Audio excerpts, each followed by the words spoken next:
Of இன்ஸ்டிடியூஷனோட அந்த குழுமத்திற்கும் என எங்களை அன்போடு வரவேற்று, அது ஒரு உமன் கல்லூரியில் ரொம்ப சிறப்பாக இன்றைக்கி இந்த அரங்கம் முழுவதும், அதுவும் காலை நேரத்தில் அரங்கத்தை நிரம்ப செய்வது ரொம்ப கடினம்.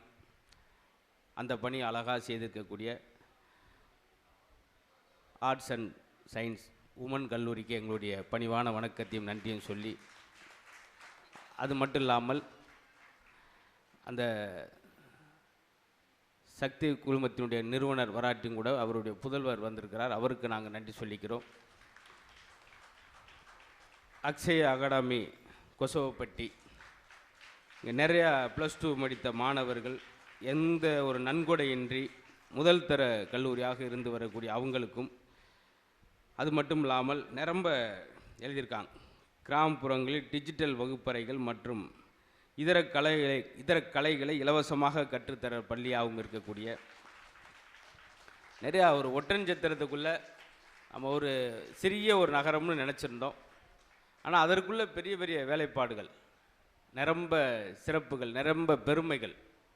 ஏன்னா அங்கே மேடைக்கு வந்திருந்த நிறைய சாதனையாளர்கள்லாம் பார்த்தோம். நிறையா ஒவ்வொரு துறையிலும் சாதித்தவர்கள் மேடையில் வந்து ஆன்மீகத்தில் சாதித்த பெண்கள் நிரம்ப வந்தாங்க. அதேபோல் இலக்கியத்தில் சமூக ஆர்வலர், பல்வேறு கல்வி நிறுவனங்கள் மட்டும் இல்லாமல் வெவ்வேறு துறையில் நான் பார்த்தேன். ஆன்மீகத்துறையாக இருக்கட்டும், ஒவ்வொரு பெருமக்களும் இங்கே பாராட்டப்பட வேண்டியவர். அதனால தான் நான் ஒட்டுமொத்தமாக எல்லாருமே சொன்னேன். நிரம்ப கிட்டத்தட்ட ஒரு 30 சாதனையாளர் இந்த மேடைக்கு வந்தாங்க. அத்தனை பேருக்கு உங்கள் சார்பாக ஒட்டுமொத்தமாக ஒரு நன்றியை சொல்லிட்டு, ரொம்ப ஆச்சரியம், காலை பொழுதில் என்ன செஞ்சாலும் எவ்வளோ பெரிய நட்சத்திரங்கள் வந்தாலும் கூட்டங்கள் வரமாட்டாங்க. நீங்கள் வந்திருக்கீங்கன்னா உங்களுடைய அன்புக்கு நாங்கள் பெரிய நன்றி சொல்லிக்கிறோம். அதேபோல் மஞ்சிக்கார நகைக்கடை, தனபாக்கியம் ஜுவல்லர்ஸ் அவங்களுக்கு நன்றி சொல்லிக்கிறோம். தொடர்ந்து பல்வேறு ஆதரவுகள் அளித்து வரக்கூடிய ஸ்டேட் பேங்க் ஆஃப் இந்தியா அவங்களுக்கும், பாரி ஜுவல்லர்ஸ் அவங்களுக்கு நன்றி சொல்லி, இந்த நிகழ்ச்சியை ஒருங்கிணைத்திருக்கக்கூடிய இயக்குனர் MC துரைசாமி, டைம் மீடியாஸினுடைய நிறுவனர் KP நாகேந்திரன் மற்றும் M ராகுல் நண்பர்கள், இனி உங்களுக்கான நேரம். நிரம்ப ரசிக்க போகிறீங்க. கோடை சிறப்பு பட்டிமன்றம் எதுக்காக வச்சுருக்குது அப்படின்னா, இந்த எவ்வளோ இது வரைக்கும் 47 வருஷங்கள் இல்லாத வெக்கை இந்த சமயம் இருக்குது. அவ்வளவு சாதாரண மெல்லுசாக ஒரு சட்டை போட்டு போனால் சட்டான்னு தீயெல்லாம் பிடிச்சிரும் போல, அப்படி இருக்கு. அவ்வளவு. அன்றைக்கெலாம் முட்டை கேட்குறாரு ஒரு ஆள், அவன் அவிச்ச முட்டை தரேன். ஏங்க பச்சை முட்டை தானே கேட்டேன், வெயிலுக்கு அதான் அவிஞ்சிருச்சுடா வாங்கிட்டு போ அப்படி. அந்த அளவுக்கு வெக்கையாக பூமி இருக்கிற நேரத்தில் உங்கள் மனசு குளிர்ந்துருக்கணுன்ற நோக்கத்தில் தான் இது கோடை சிறப்பு பட்டிமன்றம் நாங்களாம் முயற்சி பண்ணி வச்சுருக்குறோம். நீங்களாம் ரசிப்பீங்க, சிரிப்பீங்க. இந்த நிகழ்ச்சி முடிஞ்சு போகும்போது மகிழ்ச்சியோடு போவீங்க நம்பி நாங்களாம் பேசிக்கிட்டு இருக்கிறோம். இருந்தாலும் இந்த பட்டிமன்றத்துக்கு என்ன தலைப்பு வச்சுருக்கீங்க அப்படின்னா, ஏன்னா நம்ம நிரம்ப இந்த நவநாகரிகம்ன்ற பேரில் பழசெல்லாம் மறந்துட்டோமோன்ற ஒரு சின்ன பதட்டம் நம்மளுக்குள்ளே அப்பப்போ இருக்குது. அந்த பதட்டத்தெல்லாம் சரி பண்ணுற மாதிரி நம்ம முன்னோர்கள் இட்டு சென்ற அழகான அந்த நற்சேவைகள் இப்போல்லாம் பார்த்திங்களா எவ்வளோ விருதுகள் பெற்றாங்க. அதில் நல்ல கலாச்சாரம் பண்பாடு இதெல்லாம் இன்னும் இருக்கா, இல்லை காலப்போக்கில் கொஞ்சமாக குறைஞ்சிருச்சா அப்படின்றத ஒப்பிட்டு பார்க்குற மாதிரி ஒரு அழகான விவாதம். கலந்துரையாடல் வேறு, விவாதம் வேறு. இது கலந்துரையாடல். அழகாக பேச போகிறோம். அவங்க எந்த அளவுக்கு சிறப்பாக பேச போகிறாங்கன்றது உங்கள் கைதட்டலையும் உங்கள் சிரிப்பு சத்தத்தையும் பொறுத்து இருக்கிறது. நான் கூட என்ன நினச்சேன், எல்லாம் விருதுகள் வாங்கினோன்னே அவங்கவுங்க கிளம்பிடுவாங்கன்னு பார்த்தேன். நீங்கள் யாரும் கிளம்பலை. என்ன காரணம்னா, எப்படி தான் இவங்க பேசுகிறாங்கன்னு பார்ப்போம்டா, என்ன தான் இன்றைக்கி செஞ்சுறாங்கன்னு பார்ப்புன்ற ஒரு வகை. இன்னும் சிலர் வெளியே ஒரே வெயிலாக இருக்குது இங்கேயாவது உட்காந்துருப்போம் அப்படின்ற கோஷ்டியும் சிலர் இருப்பீங்க. இருந்தாலும் இந்த புன்னகை மாதிரி ஒரு விலை மதிப்பில்லாத எதுவும் இல்லை சார். நாங்கள் சொல்லுவோம் பார்த்தீங்களா அடிக்கடி, இந்த தலைப்புமே அதை ஒட்டி தான் வச்சுருக்குறோம். மனிதனுக்கு மகிழ்ச்சி மனநிறைவு அதிகம் இருப்பது அந்த காலத்திலா இந்த காலத்திலா அப்படின்றது ரொம்ப லென்த்தாக இருக்குன்றக்காக நாங்கள் சுருக்கி வாழ்வின் பொற்காலம் என்பது அந்த காலமா அல்லது இந்த காலமா. பார்த்தீங்களா, சில ஊரில் தலைப்பை சொன்னோன்னா கைதட்டுவாங்க. பரவாயில்ல, நீங்கள் எதையும் சொல்லிப்பாடுற எங்கிட்ட இன்றைக்கி என்னம் சொல்லிப்பார் நடக்காது அப்படிலாம் இல்லாமல் கொஞ்சம் நம்மளுக்குள்ள ஒரு சின்ன ஒரு நெகிழ்வுத்தன்மை இருந்தால் ஈஸியாக இருக்கும். நாங்கள் பேசும்போது நீங்கள் கை தட்டுறதும், நீங்கள் சிரிக்கும்போது அதை பார்த்து நாங்கள் மகிழ்ச்சி அடைகிறதும். அப்போ தான் இந்த எவ்வளோ நேரம் நாங்கள் பேச போகிறோம், எவ்வளோ நேரம் இந்த பட்டிமன்றம் உங்களுக்கு வேண்டும் அப்படின்ற பொறுத்து இவங்க பேசுவாங்க. பேச்சாளர்லாம் அறிமுகம் செய்யறதுக்கு முன்னாடி நிரம்ப மேடைகள் அவங்க பார்த்தவர்கள். என்னுடைய அன்புக்காக அவங்க வந்திருக்காங்க. எல்லாரும் பயங்கர பிஸி. அவங்களாம் பார்த்தீங்கன்னா அவங்க கல்யாணத்துக்கே அவங்களால போக முடியல, அந்தளவுக்கு பிஸி. ஐயோ இன்றைக்கி 13ஆம் வச்சுருக்கீங்க, ஐயோ எனக்கு மேட்டுப்பாளையத்தில் பட்டிமன்றம் இருக்கே, அப்படி பிஸியாக இருந்தோம். அவங்கள கூட்டு வந்து உட்காந்து வச்சுருக்கோம்னா அவங்கள சரியாக நம்ம வேலை வாங்கிடணும், அவங்க பேசுகிற விஷயங்களை உள்வாங்கிக்கிறணும். அழகான தலைப்பு, வாழ்வின் பொற்காலம் என்பது அந்த காலமா இந்த காலமா. இன்ன வரைக்கும் முன்னோர்கள் சொன்னதில் ஏதாவது ஒன்று நம்ம தான் செய்ய முடியுதா? அவங்க எவ்வளோ விஷயம் சொல்லிட்டு போயிருப்பாங்க, ஒன்று ஒரு அர்த்தத்தோடு வச்சுருப்பாங்க. இப்போ கோயிலில் சென்று ஏன் விநாயகர் கோயிலில் பாருங்கள் அருகம்புல் கொடுப்பாங்க, ஏன்னா வெக்கையிலே வாழ்ந்த விநாயகரை குளிர்ச்சிப்படுத்தியது அருகம்புல். அவர் சிவன் கோயிலில் பாருங்கள் வில்வளவை கொடுப்பாங்க, ஏன்னா சிவன் எப்பவுமே சுடுகாட்டிலே இருக்கக்கூடியவருக்கு வில்வளவே குளிர்ச்சியை தரக்கூடியது. பெருமாள் பாருங்கள் குளிர்ச்சியிலே இருக்கக்கூடியவர், பார்க்கடலில் இருக்கிறவர், அவருக்கு வெக்கையை தரக்கூடிய துளசி கொடுக்குறது. இப்படி நிறையா விஷயங்களை முன்னோர்கள் செஞ்சுட்டு போனாங்களே, சொல்லிட்டு போனாங்களே, அதெல்லாம் கடைபிடிக்கிறோமா? யோசிச்சு பாருங்களேன். ஒரு 100 ஆசிரியர் ஒரு குருநாதருக்கு சமம். அவங்களாம் சொல்லுவாங்க 100 குருநாதர்கள் யாருக்கு சமம்? ஒரு தந்தைக்கு சமம். பரவாயில்ல, அதாவது கொஞ்சம் இதாக ஆகிக்கிறோம். நீங்கள் ஒன்று மறந்துடுறாங்க. அவர் பார்க்குறாரு, என்னென்னமோ சொல்லி பார்க்குறாரு, அவரும் நம்ம நிலைமையெல்லாம் என்ன ஆக போகுதுன்னு தெரியலையே அப்படின்ட்டு. உண்மையிலே இந்த மேடை பேச்சாளருக்கு என்ன கஷ்டம்னா, சாதாரணமாக எல்லோரும் பேச்சாளர் ஆகிட முடியாது சார். பார்த்தீங்களா, மேடையில் பேசுகிறவங்க இவங்கெல்லாம் ஏன் ஆகியிருக்காங்கன்னா, ஒரு பேச்சாளன் எதை பேசணும் அப்படின்றத விட எதை பேசக்கூடாதுன்னு தெரிஞ்சிருக்கணும்.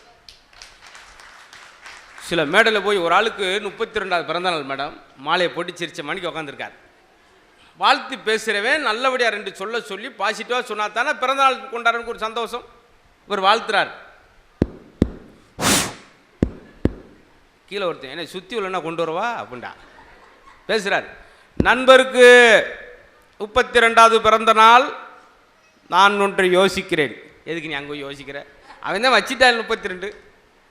நான் ஒன்று யோசிக்கிறேன், இதே வயல்தான் பாரதியார் செத்தார், அது தெரியுமா? இதே வேலை தான் விவேகானந்தர் மண்டையை போட்டான், அவன் மாலையத்தை போட்டு ஓட்டான். பாய்ப்பலை ஒப்பிட்டு பேசுறதுக்கு ஒரு அர்த்தம் வேணாமா? இதைத்தான் சொல்கிறது. எங்கே எதை பேசணும், அவங்க தான் வெற்றியாளராக. அதாவது பேச்சு வாயிலிருந்து வரக்கூடாது சார், இதயத்திலிருந்து வர வேண்டும். அப்போ தான் அது ரொம்ப ஆழ்ந்த விஷயமா இருக்கும், அழகான விஷயமா இருக்கும். அந்த வகையில் இந்த பேச்சாளர்கள்லாம் சாதாரண இல்லாமல் பாருங்கள். அன்னபாரதி அவர்கள்லாம் எனக்கு தெரிஞ்சு பேசாத மேடை கிடையாது. நேற்றெல்லாம் தூக்கு மேடையில் கூட பேசியிருக்காங்கன்னா அந்த பேச்சோட சுவாரஸ்யம் தான் முக்கியம். அதே போல் அந்த காலமேன்னு பேசுகிறதுக்கு உங்கள் ஊருக்காரன் ஒரு பேச்சாளர் இந்த மேடையில் வர்றார். அன்பரசன் சொல்லிட்டு நிரம்ப மேடைகளில் தொகுப்பாளராக, நெறியாளராக, நிறையா பேச்சாளர் அறிமுகப்படுத்தியவராகலாம் இருந்திருக்கிறார். இன்றைக்கி அவர் பேச்சை உங்களை மாதிரி நானும் கேட்க போகிறேன். ஏன்னா உள்ளூர் மாடு விலை போவான்னு எங்கள் ஊரில் மதுரையில் எவ்வளோ பேசினாலும் தோண மாட்டாங்க. ஆனால் இங்கே உங்கள் ஊர்லேயே ஒரு பேச்சாளர் இதான் வேணும். அப்போ எங்கள் ஊரில் எல்லா திறமைக்கும் இந்த முன்பக்கம் பாருங்கள் சார். மருத்துவத்திலேருந்து வந்தாங்க, ஆன்மீகத்திலேருந்து அம்மா வந்தாங்க, கல்வித்துறையிலேருந்து, நடத்துகிறதே கல்வி நிர்வாகத்திலேருந்து, இப்படி நிரம்ப எங்கள் ஊர்லேயும் ஒட்டஞ்சத்திரத்துலையும் பெரிய சிறப்புகள். நான் அந்த கொரோனா டயத்தில் எங்கள் ஊர் ஒரு படம் நடித்தேன். நம்முடைய அன்புக்குரிய சுசீந்திரன் சார் இயக்கத்தில் குற்றம் குற்றமேன் படத்தில் நானும் அவங்களுமே நடித்தேன். அப்படி நிரம்ப கலைகளின் ஊர் ஒட்டஞ்சத்திரம். அந்த ஊரில் அன்பரசன் அவர்கள். அதே அன்னைக்கு அந்த காலம்னா சாதாரண விஷயம் இல்லை, நிரம்ப விஷயங்கள் இருக்குது பேசுறதுக்கு. அதான் அவங்க சொல்ல வந்திருக்காங்க. அன்றைக்கெலாம் பாருங்கள், ஆண்ட்ரோர் சொல் பெரியவங்க சொன்னால் கேட்டுக்கிடுவாங்க. இன்றைக்கி ஆண்ட்ராய்டு செல் முடிஞ்சு வச்சா. உண்மையிலே எனக்கு தெரிஞ்சு ரொம்ப மகிழ்ச்சியாக இருக்கிற யாருன்னு தெரிஞ்சால், இந்த பேசிக் மாடல் ஃபோன் 500 ரூபா ஃபோன் வச்சுருக்கான் பார்த்தீங்களா, அவன் தான் சார் சந்தோஷம் இருக்க முடியும். ஏன்னா அந்த ஃபோன் எந்த கெட்ட காரியத்தையும் பண்ணாது சார். அழகாக சார்ஜ் போட்டிங்கன்னா 10 நாளைக்கு செனப்பண்ணி மாதிரி அது பாட்டுக்கு குண்டாக கிடக்கும். ஒரு நாளைக்கு அந்த ஒரு பாயிண்டாக குறைஞ்சிக்கிட்டு வரும், அவ்வளோதான். அழகான பொருள். அதான் சொல்கிறாங்க, எங்கள் காலத்தில் இருந்த பொருள்களும் சரி, மனிதர்களும் சரி, மகத்துவமானவர்கள். யாருக்கு எந்த அந்த ஃபோன் ஏதாவது கெட்ட காரியம் செஞ்சா அது பாட்டு கிடக்கும். காணாமல் போய் போட்டு வந்தால் கூட ஒரு வாரம் கழிச்சு போனாலும் அந்த இடத்துல கிடக்கும், எவனும் எடுக்க மாட்டேன். அப்படி பழமையானது மாதிரி ஒரு சிறப்பு இல்லை சார். பழமையான படங்களை பாருங்களேன், அவ்வளோ அழகாக இருக்கு. கே தங்கவேல்னு ஒரு நடிகர், அவர் என்ன சொல்லுவாங்க, ஏய் விளங்காவனே, ஏய் நீ வீணா போனவனே, அந்த மாதிரி வசனங்களே பேச மாட்டார். ஏங்க நெகட்டிவாக பேசி தான் நகைச்சுவை பண்ணணுமா? நான் பாசிட்டிவாக மட்டும்தான் பேசுவேன்னு சொல்லி பேசக்கூடியவங்களாக இருந்தாங்க. ஆனால் இன்றைக்கி படங்களை பார்த்தீங்களா, காமெடி எங்கே பேசுகிற பேச்சை. அன்றைக்கி மதுரை வீரம் படத்தில் டிஎஸ் பாளையாவை மன்னர் சொல்வார், எம்ஜிஆர் தூக்கிட்டு போட்டிடுவார் பத்மினியை, வீரனை பின்தொடர்ந்து சென்று இளவரசியை கொண்டு வாருங்கள் அப்படின்னு இவர் டிஎஸ் பாளைய இனத்துக்கு அவர் சின்ன ஒரு குதிரை, அது கழுது மாதிரியே இருக்கும், மெதுவாக போயிட்டு வருவார். வீரனை பின்தொடர்ந்து சென்றாயே என்ன ஆனது? அதுக்கு இவர் டிஎஸ் பாளையா சொல்வார், நாங்கள் அவனை பின்தொடர்ந்து தான் சென்றோம், ஆனால் அவன் எங்களை முன் தொடர்ந்து சென்று விட்டான். முன்னாடி போனான்றதை நம்ம பார்த்துருக்கோம், முன் தொடர்ந்துன்னு ஒரு இது இருக்கா. அவ்வளோ அழகாக பேசுவாங்க, எல்லாமே நிரம்ப அழகாக இருந்துச்சு அப்படின்ற. எங்கள் படமாக இருக்கட்டும், இலக்கியமாக இருக்கட்டும், ஆன்மீகமாக இருக்கட்டும், சாமி முறைலாம் உண்மையாக கும்பிடும். இன்றைக்கி பாருங்கள், அந்த கொட்டை அடிக்கிறதுக்கு, சாமி மேலே அடிக்கிறதுக்கு ஒரு சுவிட்சு, அதில் கூட சோம்பேறித்தனம். அதில் எப்படி கடவுளை ஏமாத்துறோம் பாருங்கள். ஒரு சுவிட்சை போட்டால் டொம் டொம் டொம், அதுக்கு ஒரு ஐயா அவர் நின்றுக்கிட்டு இருக்காரு, அதுக்கு ஒரு பிஸி ஆகிடுது எல்லாத்துக்கும். அதனால் சொல்கிறது, நாங்கள் சோம்பேறி இல்லாமல் உழைத்தம். எங்களுக்கு சுகர் வந்ததில்லை. அன்றைக்கி இத்தனை ஆஸ்பத்திரி இருந்துச்சா, பல மருத்துவர் இருந்தாங்களா? கிடையவே கிடையாது. அந்த இதிலே சொல்லுவாங்க, வில்வலை சாப்பிடு, வேப்பிலை சாப்பிடு அப்படின்னு சொல்லி எல்லாமே ஆரோக்கியமாக இருந்தோம் என்பதை சொல்வதற்கு அருமை தம்பி விருத்தாச்சலம் சொந்த ஊர், வழக்கறிஞராக இருந்து கொண்டு நிரம்ப கல்லூரி பள்ளிகளில் பேசி வர்றது மட்டும் இல்லாமல் இப்பொழுது சன் டிவி கல்யாண மாலை தொடர்கள்லாம் தொடர்ச்சியாக பேசி வர்றார். அவர் பேச்சும் இப்போ நிரம்ப பரபரப்பாக காணொலியில் பார்க்குறாங்க, பாராட்டுறாங்க. அப்படி இளம் வயதிலே சாதித்து வரக்கூடிய அருமையான தம்பி, நல்ல பேச்சுக்கும் நல்ல நகைச்சுவைக்கும் சொந்தக்காரர் இருக்கக்கூடிய அருண் அவர்களுக்கு உற்சாகமான கரகோஷம் கொடுத்து, அவங்களாம் சாதாரண ஆள் கிடையாது, ஆளே இல்லை இடத்துல அரை மணி நேரம் பேசுகிற ஆட்கள். அப்போ இவ்வளோ பேர் இருந்தால் சும்மா இருப்பாங்களா? ஆனால் உங்களை ரொம்ப நான் பாராட்டுறேன். காலையில் இவ்வளோ வேகமாக கிளம்பி வந்தோம் இல்லாமல், நாங்கள் என்னத்தை பேசிட போகிறோம்னு நினச்சி போகாமல், என்னத்தை தான் இங்கே பேசுகிறாங்க பார்ப்போம் அப்படின்னு சொல்லி ஆர்வத்தோடு. இது ஒரு கலை சார். சார் பெரியவங்களாம் நிறைய உட்காந்துருக்கீங்க, இந்த சிறிய இளையவர்களை மேடையில் உட்கார வைத்து அவர்கள் பேச்சையும் ரசிக்கணும் அப்படின்னு நினைக்கிறதே ஒரு நல்ல மனநிலை. அதுக்கே உங்களுக்கு நாங்கள் ஒரு பெரிய நன்றி சொல்லிக்கிறோம். இது அந்த கால அணி. இந்த காலத்துக்கு பார்த்தீங்களா பாருங்க, ரொம்ப பிரமாதமாக பேசுவோம் அப்படின்னு சொல்லித்தான் அவங்கள ஒத்துக்கிட்டோம். என்ன பேசுகிறாங்கன்றதை அப்புறம் நம்ம பார்த்துக்கிறோம். இப்போ சமீபத்தில் ஜல்லிக்கட்டு நடந்தது. ஜல்லிக்கட்டில் இத்தனை எனக்கு தெரிஞ்ச 1700 வருஷமாக நடக்குது போல் ஜல்லிக்கட்டு. எவ்வளோ வருஷங்கள் சொன்னாங்க. அந்த வருஷங்கள் அந்த காலத்துலேருந்து நடந்தால் கூட இந்த காலத்தில் அந்த ஜல்லிக்கட்டை வர்ணனை பண்ண முதல் பெண் பேச்சாளர், பெண் வர்ணனையாளர் அப்படின்ற ஒரு பெருமை. நிரம்ப திரைப்படங்கள், சீரியல், கிட்டத்தட்ட 16 விருதுகள் நினைக்கிறேன், 16 விருதுகள் வாங்கலாம் நினச்சாங்க, ஒரு வேலும் கொடுக்கலைன்றதுனால அவங்க எனக்கு விருது எதுக்கு சார், எனக்கு விருது இருக்குது, மக்களுடைய கைதட்டல் போதுமே எனக்கு அப்படின்னு சொல்லி அன்னபாரதி அவர்கள், ஹைட்டு கம்மி தான், அந்த ஹீல்ஸோடைய எஃபெக்ட் அப்படி. நீங்கள் உடனே என்ன நேற்று டிவியில் இதுக்குள்ளமாக தான் இன்றைக்கி திடீர்னு வளர்ந்துட்டா, அதுக்காக நாங்கள் உரத்தவ 1 கிலோ சாப்பிட்டு வர முடியும், அப்படி இருக்குது. அதான் இந்த கால அணி. அன்றைக்கி அப்படி தான் கேட்டேன், மேடம் பொண்ணு மாப்பிள்ள அங்கே இருந்தாங்க, நான் இங்கே இருக்கேன், எனக்கு தெரியலை. என் பக்கத்தால் கூப்பிட்டு, என்னையா எப்படி ஜோடி பொறுத்தா? ஆமாம் ஜோடி பொருத்தம், 2 வலது காலாக போச்சு அப்படின்டா. நான் அந்த ஜோடியை கேட்குறேன், அடிச்சுட்டு வந்த ஜோடியை சொல்லிக்கிட்டு இருக்கேன். எப்படி இருக்கேன் எங்கள் நிலமை? ஆச்சரியமாக இருக்கும். உண்மையிலே இப்படித்தான் மகிழ்ச்சியை உருவாக்கிக்கிறது. இருந்தாலும் இந்த காலத்துக்கு ஏற்ற மாதிரி, நவீனத்துக்கு ஏற்ற மாதிரி எங்களை நாங்கள் மாற்றிக்கிறோம். மாற்றிட்டு எப்படி எப்படிலாம் வேகமாக இருக்கும்ன்றீங்க, அது வேகமாக இல்லை, அவசர புத்தி கிடையாது, இயங்குறோம், டயத்தை சேவ் பண்ணுறோம் அப்படின்னு சொல்கிறதுக்கு அவங்களுக்கு அவங்க தலைப்புக்கு சம்மந்தம் இல்லாத மாதிரி உட்காந்துருக்காங்க. பாரு, ஏதோ லைட்டிங் போட்டது அவங்க தான் மாதிரி, என்ன ஒரு லைட்டு மங்களம் எரியுது, இப்படி இருக்காள் தான் பயங்கரமாக பேசக்கூடிய ஆளாகவும் இருப்பாங்க. இவங்களாவது இங்கிட்டு பக்கம், அவர் ஒங்கூர்காரர், ஒரு விருத்தாச்சலம், இந்த அம்மா சாத்தூர் பக்கத்தில் என்னம்மா அது ஏதோ கோயில்பட்டி, பாவம் கேள்விப்பட்டியா கோயில்பட்டி, அவங்க தான் ரொம்ப பாராட்டேன். ஏன்னா அவங்க வீட்டுக்கும் கடற்கரைக்கு 3/4 அடி தான் கேப்பு. கன்னியாகுமரிலேருந்து வந்திருக்காங்க, நாகர்கோயில். உண்மையிலேயே சிறந்த ஒரு பேச்சாளர், அற்புதமாக பாடக்கூடியவர்கள், நல்ல கவிநயத்தோடு நல்ல தமிழை நிரம்ப பெரிய பெரிய பேச்சாளரிடம் பேசி பாராட்டை பெற்றவர்கள்.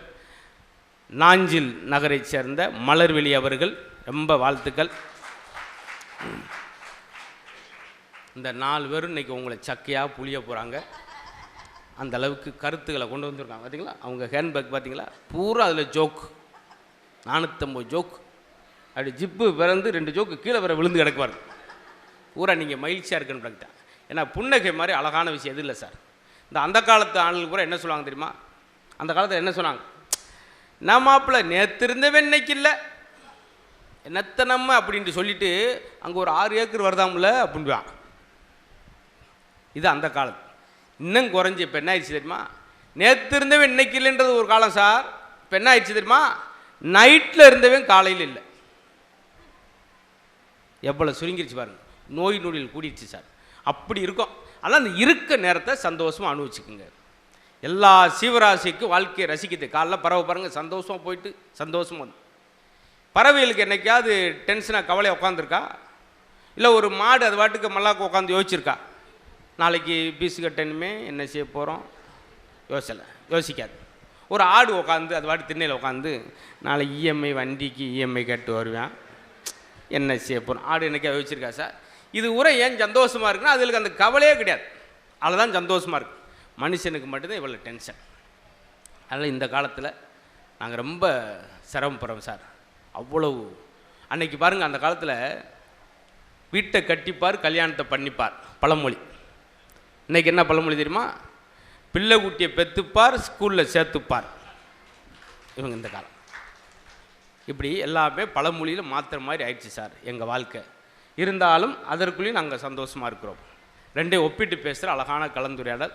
ஆனால் நீங்கள் ரொம்ப ரசிச்சிருங்க, சிரிச்சிருங்க சார். ஏன் தெரியுமா? நம்ம தாத்தன் பாட்டனை ரொம்ப இலக்காரமாக பேசுகிறோம். ஆனால் அவர் தான் மகிழ்ச்சியாக இருந்திருக்கார். அவர் தான் 110 வயசு வாழ்ந்துருக்கிறார். பார்த்தீங்களா? நல்லா தூங்கினார் சார். 7 மணிக்கு தூங்கி 7 மணிக்கு எழுந்திரிச்சார் சார். இன்றைக்கி இந்த ஃபோன் வந்தப்போ நம்ம தூங்க முடியுதா? முடியவே முடியாது. ஏன்னா 3 மணி வரைக்கும் தூங்க மாட்டேங்கிறான். அன்றைக்கெலாம் நள்ளிரவில் திருட்டுன்னு பேப்பரில் பார்ப்பீங்க. இன்றைக்கி எங்கேயா பார்த்துருக்கீங்களா? பார்க்க முடியாது. ஏன்னா எந்த வீட்டுக்குள்ளேயும் திருடன் போக முடியாது. ஏன்னா அவன் தூங்கினா தானே அவன் போக முடியும். அவன் ஊரம் போனவனுக்கு ஒரு ரூம் லைட் எரிஞ்சிக்கிட்டே இருக்கு. பார்க்குறேன் கீழேருந்து, ஐயோ அமர்த்திட்டு பாடுங்கிறா, 2 கால் ஆச்சு இன்னும் தூங்காமல் இருக்காங்களே. அப்படி இருந்தும் ஒருத்தன் 3 மணிக்கு ஒரு ரூம் இருட்டாக இருந்திருக்கு, பின்னாடி பைப் வழியாக ஏறி இருக்கான். அவன் சார்ஜ் போட்டுருந்துருப்பான் போல், மறுபடியும் ஆன் பண்ணிட்டு இறங்கி ஓடி போயிட்டாவே. இது ஒன்று தான் சார். இப்படி ஒரு தீமைக்குள்ளும் ஒரு நன்மை இருக்குது சார், நீங்கள் சொல்லிக்கலாம். ஆனால் அன்றைக்கெல்லாம் ஒரு மனுஷன் திண்ணையில் உட்காந்து சார், எங்கள் ஊர்லேயே பார்ப்பேன், கிராமம் தான் நான்லாம், ஒரு சின்ன ஒரு லங்கோடு மாதிரி ஒரு வேட்டி கட்டியிருப்பார், அவ்வளோதான். வெத்தலை வாக்கு ஒரு இதில் துணியில் மடித்து வச்சுருப்பார். வெத்தலை வாக்கை போட்டு எதை பற்றி, யார் பிரதமர், யார் சிஎம், இன்னைக்கு எப்படி வெள்ளம் வந்துச்சா ஊருக்குள்ளே, இதை பற்றி இல்லை. சிரிச்சார்னா அந்த காலத்தில் ஒரு மனுஷன் பக்கத்தூர் வரைக்கும் கேட்க மாட்டேன். எப்படி இருந்துச்சு? Sound bed comedies. அப்போ தான் நீங்களாம் உட்காந்துருப்பேன். எப்படி இருந்துச்சு பார்த்தீங்களா? இதுதான் சிரிப்பு. வசதியே இல்லாதப்போ எப்படி அவ்வளோ மகிழ்ச்சியாக இருந்தால், இன்றைக்கி பாருங்கள் வசதி இல்லாதப்போ அவ்வளவு. இன்றைக்கி எல்லாருக்கும் வசதி கூடிருச்சு, வாழ்க்கை சுருங்கிருச்சு. ஒரே வீட்டுக்குள்ளே 10க்கு 10 வீட்டுக்குள்ளே 2 பிரிட்ஜ், 2 வாஷிங், 2 கட்டில், எல்லாம் 2 வாங்கி போட்டு நைட்டு படுக்க இடம் இல்லாமல் தெருவில் படுத்து கிடைக்காம பாய விரிச்சு. என்னண்ணே கட்டில் இங்கே வரைக்கும் கதை வரைக்கும் இருக்குண்ணே, உள்ளே நீட்டி படுக்கு. இது எதுக்கு? இதான் பகுமான கோழி பறந்துக்கிட்டே முட்டை போட்டுன்னு சொல்லி அந்த காலத்தில் ஒரு பழமொழி. அடுத்தவன் பார்க்குறக்காவே. ஆனால் இன்றைக்கி பாருங்கள் எல்லாத்துலேயும் சோம்பேறித்தனம். இந்த ரெப்ரசன்டேட்டிவ் வாங்க, சேல்ஸ் ரெப்ரசன்ட், மேடம் நீங்கள் சிரமப்பட வேணாம், ஒரு சுவிட்சு போட்டிங்கன்னா அதே ப்ரெஸ்ஸை கொண்டு வரும், இன்னொரு சுவிட்சு அதே பல்லு விளக்கும், இன்னொரு சுவிட்சு அதே சமைக்கும். அந்த அம்மா ஆமாம் இத்தனை சுவிட்சு எவ்வளோ ஓடுறது அப்படி, அது கொஞ்சம் சோம்பேறித்தனம் ஆகி போச்சு. அப்படி எல்லாத்தையும் நவீனப்படுத்தி கொடுத்துக்கிட்டே இருக்கும் அப்படின்னு சொல்கிறது இவங்க. இந்த 2 பேருக்குள்ளே நடக்க போகிற கலந்துரையாடல் ஆரோக்கியமாக இருக்கும். நம்ம முன்னோர்கள் என்னென்னலாம் விட்டு போயிருக்காங்க அப்படின்ற பேசுறதுக்கு நல்ல விஷயத்தை சொல்லிட்டு போயிருக்காங்க. இன்றைக்கி அந்த இளைய தலைமுறைக்கு தெரிய மாட்டேங்குது. இப்போ கோயிலில் சொல்கிறோம், கோயிலில் காலங்காலமாக நம்ம பிரசாதம் பண்ணுறதுக்கு பிரசாதம் கொடுக்குறோம், அபிஷேகம் பண்ணுறோம். அபிஷேகம் பண்ணும்போதெல்லாம் 3 முக்கியமான விஷயம் இருக்கும். தேங்காய் வாழைப்பழம் இருக்கும். என்னைக்காவது மாற்றிருக்கோமா தேங்காய் வாழைப்பழத்தை? ஏன் அதை மட்டுமே கொடுக்குறோம் யாருக்குன்ற இளைய தலைமுறைக்கு இன்றைக்கி உள்ள இந்த குரூப்புகளுக்கு தெரியுமா? அது அவங்களுக்கு மட்டும்தான் தெரியும். எதுக்கு இறைவனுக்கு தேங்காய் வாழைப்பழம் மட்டும் கொடுக்கறது? ஒரு கொய்யாப்பழத்தை வைக்க வேண்டியான, ஒரு மாம்பழத்தை வைக்க வேண்டியான. கொய்யாப்பழம் மனுஷன் சாப்பிட்டு அதன் மூலம் விதையை, எச்சில் பட்ட விதையின் மூலம் வருவது. ஆக கொய்யாப்பழத்தை கொடுக்கூடாது. இறைவனுக்கு எச்சில் படாத ரெண்டை படைக்க வேண்டும் என்பதற்காகத்தான் எது தேங்காவும் வாழைப்பழம் வைக்கிறது. இந்த இடத்துலலாம் நீங்கள் கைதட்ட வேண்டும். அப்பொழுதுதான் நாங்கள் அடுத்த பாயிண்ட்டுக்கு செல்ல முடியும். எங்கள் பட்டிமன்றத்தில் மிகப்பெரிய சிறப்பு என்னன்னா, எங்கெங்கே கைதட்டுன்னு நானே உங்களுக்கு சொல்லுவேன், நீங்கள் எங்கெங்கே சிரிக்கன்னு நானே சொல்லுவேன். அதே போல் நீங்கள் எப்போ வீட்டுக்கு போகணும்னு நான் தான் சொல்லுவேன். நாங்கள்லாம் போன பின்னாடி தான் நீங்கள் போகணும். அதை ரொம்ப கவனமாக வச்சுக்கோங்க. ரொம்ப அழகாக பேச போகிறாங்க. ஒரு நிமிட சிரிப்பு 1 கிராம் தங்கத்தை விட விலை உயர்ந்தது. ஏன்னா வெளியிருந்து 4 பேர் பார்க்கலாம், ஏதோ முத்துன்னு ஒரு பய வரானாம்ப்பா உட்காந்து சிரிக்கிறாங்களா, தேவையெல்லாம் வேலை கிடைக்கும் எனக்கு அப்படி சொல்கிற ஆளுக்கு ஆயில் கம்மி. சிரிப்பவர் இது பொழுது போக்குவதற்கான நிகழ்ச்சி அல்ல. இன்னையிலேருந்து தெரிஞ்சுக்கலாம். சிரிப்பு என்பது பொழுது போக்குவதற்கான விஷயம் அல்ல. சிரிப்பு என்பது பொழுது ஆக்குவதற்கான விஷயம். நீங்கள் சிரித்து பாருங்கள், உங்கள் உடம்புல இம்யூனிட்டி பவர் கூடும். சிரிக்கும்போது மட்டும் உடம்புல உள்ள 6 லட்சம் நரம்பு வேலை செய்து, சிரிக்கும்போது எண்டோர்மின் சொல்லி ஒரு அமிலம் சுரந்து உடம்பு முழுவதும் வேகமாக பாய்ச்சி புத்துணர்ச்சியாக இருக்க செய்யுது. டாக்டர் சொன்னாங்க பார்த்தீங்களா, கொரோனா டயத்தில் ஒரு சேனல்லையும் ஒரு அறிவிப்பு. அந்த நேரம் கொரோனா டயத்தில் உண்மையிலே கொரோனா எனக்கு தெரிஞ்சு செத்தால விட அதிர்ச்சியில் செத்த 55 பேர். நம்மளுக்கு வந்துருமோ அங்கே வந்துருமோ, ஏன்னா சாப்பிடும்போதே டிவியில் போடுவாங்க. திடீரென்று குப்பர் விழுந்து கொரோனாவில் இறந்து விட்டார், பெயர் மாரிமுத்து. இவன் பேரும் மாரிமுத்து. அந்த நேரம் அவர் புழு சட்டை போட்டிருந்தார், இவனும் புழு தான் போட்டிருக்கான். அங்கே எத்தனை பேர், இங்கே எத்தனை பேர். இதுக்கு ஒரு இம்யூனிட்டி பவருக்காக ஒரு டாக்டர் சொல்கிறார் ஒரு சேனலில், உங்களுக்கு இம்யூனிட்டி பவர் கூட வேண்டுமா, நீங்கள் சீரக தண்ணி குடிங்கள். வேறு டிவிக்கு போகிறான். இம்யூனிட்டி பவர் கூட வேணுமா, நீங்கள் என்ன செய்யுங்க, லெமன் தண்ணி குடிங்க. இம்யூனிட்டி பவர் கூட வேண்டுமா, இன்னொன்று இல்லை, மஞ்சள் தண்ணி குடிங்க. அவன் டென்ஷன் ஆகி அரளி விதாச்சு குடிச்சிட்டான். இதை குடி அதை குடிக்கும், எதவாது தெளிவான ஒரு விஷயத்த சொல்லணும்ல சார். அதான் அது மாதிரி நல்ல அழகான இம்யூனிட்டி பவர் சார். மனசு விட்டு சிரிப்பது எந்த சிவராசிக்காவது அந்த விஷயம் இருக்கா சார், நம்மளுக்கு மட்டும்தான் இருக்குது. அதனால் ரொம்ப மனநிறைவோடு மகிழ போகிறோம். இந்த டைம் மீடியாஸ் நீங்கள் யூடியூப்பில் அடிக்கடி பார்த்து மகிழ்ந்துக்கலாம். நிறையா பட்டிமன்றம் பண்ணியிருக்கிறோம். இந்த பகுதியில் நிறையா அவர் துரைசாமி அவர்கள் நிறையா நிகழ்ச்சியை நடத்தியிருக்கிறார். அழகான மக்கள், அழகாக சிரிக்கிறீங்க. 4 பேருமே ரொம்ப நேரம்லாம் பேச பொருள் குறைவாக சிறப்பாக பேசுவார்கள். ஒரு பேச்சு, நல்ல பேச்சு என்பது எவ்வளோ நேரம் பேசுவது என்பது அல்ல, என்ன பேசுகிறோம் அப்படின்னு என்பதுதான் முக்கியம். யார்கிட்டருந்து கற்றுக்கலாம் நல்ல விஷயத்தை. ஒரு டெய்லர் பாருங்கள், கத்திரிக்கோள் அங்கே தூக்கி எறிஞ்சிருப்பார். அது 250 ரூபா 300 ரூபா இருக்கும், தூக்கி எறிஞ்சிருப்பார். அந்த ஊசி தைக்கிற ஊசியை சட்டையில் இங்கே குத்தி வச்சுருப்பார். என்னங்க 300 ரூபா கத்திரிக்கோள் அங்கே போட்டிருக்கிய ஊசியை, அது கூட பாருங்கள். அவர்கிட்டருந்து கூட ஒரு விஷயத்தை கற்றுக்கலாம். சொல்கிறார், அது எல்லாத்தையும் துண்டு பண்ணுது சார், ஆனால் இது உண்டு பண்ணுது. அதாவது துணிகளை கிழிக்குது, கிழிஞ்சு போனதை தைக்குது, பெருமை சேர்க்குது. அப்படின்னும் போது இதைத்தான் உயர்வாக வச்சுருக்கணும். அவரோட நல்ல விஷயம் சொல்கிறார் பார்த்தீங்களா. எல்லாத்திலும் இருக்கு. இப்போ பலூன்லேயும் காற்று நிரப்புகிறோம், பந்துலேயும் காற்று நிரப்புகிறோம், புல்லாங்குழலையும் காற்று தான். ஆனால் பாலை பாருங்கள், பந்தை பாருங்கள், எத்தி எத்தி விளாட்றான். ஏன்னா அந்த காற்றை அதே வச்சுக்கிறது. அப்படி கஞ்சத்தனமாக இருக்கிறனால தான் எத்து போடுது அந்த பந்து. ஆனால் புல்லாங்குழல் பார்த்தீங்களா, ஊதுற காற்றை இசையாக வெளியே அனுப்புது. அது மாதிரி தனக்குள்ளே தான் வச்சு கஞ்சத்தனமாகவே இருப்பேன் சிலர். என்ன செஞ்சாலும் கிணத்துல விட்டாங்க ஒரு கஞ்சன், காப்பாற்றுங்க காப்பாற்றுங்க, ஐயோ ஐயோன்றிருக்கான். மேலேருந்து இவன் இருந்தாலும் ஒன்று தான், இல்லாட்டி ஒன்று தான், என்ன காப்பாற்றி என்ன செய்ய. சரி உன்னை காப்பாற்றுற 500 ரூபா தரையா. ஐயோ 500 ரொம்ப அதிகமாக இருக்கே. அவன் கஞ்சன்ட்ட போய் சொன்னான், ஒரு 120 ரூபா போட்டுக்குங்க அப்படின்ட்டு இருக்கான். இன்னும் கொஞ்ச நேரத்தை போக போகிறடா, அதுக்காக போகிறோம் 100 ரூபா கொடுத்துட்டு போக முடியுமா சார். ஏதாவது சொல்கிறா டக்குன்னு, இத்தனைக்கு பைக்குள்ள இருக்குது சார். போயிட்டேன் ஆள் சுத்தமாக. மேலே உலகத்தில் எண்ணெய் சட்டியில் போட்டு வறுத்துருக்காங்க. அப்பையும் எதுக்கு இவ்வளோ எண்ணெயை ஊற்றுனீங்க, இதில் 5 பச்சி செய்யலாம், 70 தோசை சொல்லலாம்னு இருக்கான். நீங்களாம் ஜென்மத்துக்கும் தெரிந்த மாட்டாடா. அது மாதிரி தனக்குள் இல்லாமல் பிறருக்கு கொடுத்து வாழ்கிறவர் நிறைய பேரை பார்த்தோம். இப்போ பட்டிமன்றத்தை தொடங்குகிறோம். முதலாவதாக, வாழ்வின் பொற்காலம் சந்தோஷமான காலம் என்பது நம்ம முன்னோர்கள் வாழ்ந்த அந்த அருமையான 110 120 வயசு நோய் நொடி இல்லாத வாழ்க்கை, மன நிம்மதியான வாழ்க்கை, அந்த வாழ்க்கை தான் என்று சொல்லி விருத்தாச்சலம் வழக்கறிஞர் அருண் அவர்களுக்கு பெரிய கரகோஷம் கொடுத்து அவரை வரவேற்று ஸ்கூல் லைஃப் முடிஞ்சு காலேஜ் லைஃபை சக்தி காலேஜோட ஸ்டார்ட் பண்ணுங்க. நம்ம திண்டுக்கல்லில் நீங்க எதிர்பார்த்த மாதிரி எல்லா வசதிகள் கொண்ட பெஸ்ட் காலேஜ் நம்ம சக்தி காலேஜ். விடுதி மற்றும் பேருந்து வசதிகளுடன் ஒட்டஞ்சத்திரத்தில் 2024-25 ஆண்டுக்கான யூஜி மற்றும் பிஜி படிப்புகளின் மாணவர் சேர்க்கை தொடங்கிவிட்டது. இன்று விண்ணப்பித்து உங்கள் கனவு படிப்பை தேர்ந்தெடுங்கள். மேலும் தகுதியான மாணவர்களுக்கான உதவி தொகையும் உண்டு. யோகா, தட்டச்சு, அழகு கலை நிபுணர் போன்ற டிப்ளமோ படிப்புகளில் சேர்ந்து திறன்களை வளர்த்துக் கொள்ளுங்கள். சிறந்த எதிர்காலத்திற்கான சக்தியுடன் இணையுங்கள். மேலும் விவரங்களுக்கு தொடர்பு கொள்ளுங்கள். சக்தி கலை மற்றும் அறிவியல் மகளிர் கல்லூரி, ஒட்டஞ்சத்திரம், 9750956802. பண்பாட்டின் பாதை தமிழ், கலாச்சாரத்தின் பாலம் தமிழ், விழிப்புணர்ச்சியின் விதை தமிழ், இசையின் இசை தமிழ், இதயத்தின் மொழி தமிழ், எல்லைகளற்றது தமிழ், என்றும் வாழ்வது தமிழ், நம்மின் ஈழ்ச்சி தமிழ், நாவில் ஆட்சி தமிழ், தன்னம்பிக்கை தமிழ், தத்துவம் தமிழ், அரங்கம் போற்றும் தமிழ், அதிசயம் நிகழ்த்தும் தமிழ், நம் செயல்களிலெல்லாம் தமிழ், நம்மை ஆளுமையாக்கும் தமிழ். தமிழுக்கு வணக்கம். ஒட்டஞ்சத்திரம் மக்களுக்கு சிறப்பு வணக்கம். ரசிகர் மன்றம்னு ஒன்று வைக்கணும்னா அது இந்த ஊர் மக்களுக்கு தான் வைக்கணும். நல்ல ஒரு பலத்த கைதட்டில் கொடுக்கலாம். இது ஒட்டஞ்சத்திரமா அல்லது நகைச்சுவை சத்திரமா என யோசிக்கும் அளவுக்கு இந்த மேடையை நகைச்சுவையாக மாற்றிக்கொண்டிருக்கின்ற அற்புதமான நடுவர் தன்னுடைய ஸ்டாண்டப் காமெடிகளால் எங்களை போன்ற 90s கிட்ஸ்களின் மனதில் இடம் பிடித்து, ப்ராப்பர்ட்டி காமெடிகளால் 2K கிட்ஸ்களின் மனதிலும் இடம் பிடித்திருக்கிற மதுரை வீரந்தானே என்று அமர்ந்திருக்கிற அன்பு அண்ணனுக்கு வணக்கத்தை சொல்லி, சிறப்பான ஒரு பட்டிமன்றம். நடுவில் டைம் என்ன ஆகுது? டைம் ஆகுது. அதான் என்ன ஆகுது? அது இன்னும் 1.25 இன்னும் 1 மணி நேரம் இருக்கு. 1.25 1 மணி நேரம் இருக்கு. இதை இப்படி பார்த்து சொன்னா இந்த காலம், அதே டைம் 1.25 இன்னும் 1 மணி நேரம் இருக்கு அப்படின்னு சூரியத்தை பார்த்து சொன்னா அந்த காலம். அவ்வளோதாங்க, விஷயம் முடிஞ்சு போச்சு.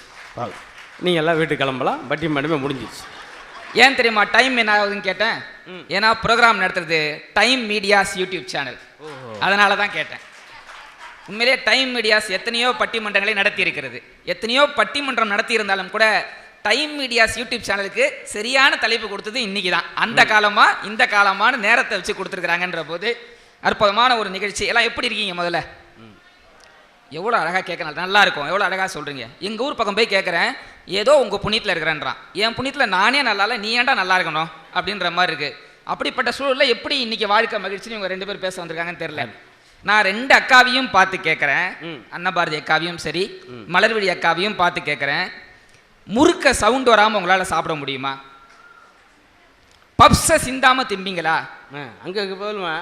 இது 2 எப்படி கேட்குறாரு, என்னை பார்த்து பல்லழிச்சிட்டு இருக்க.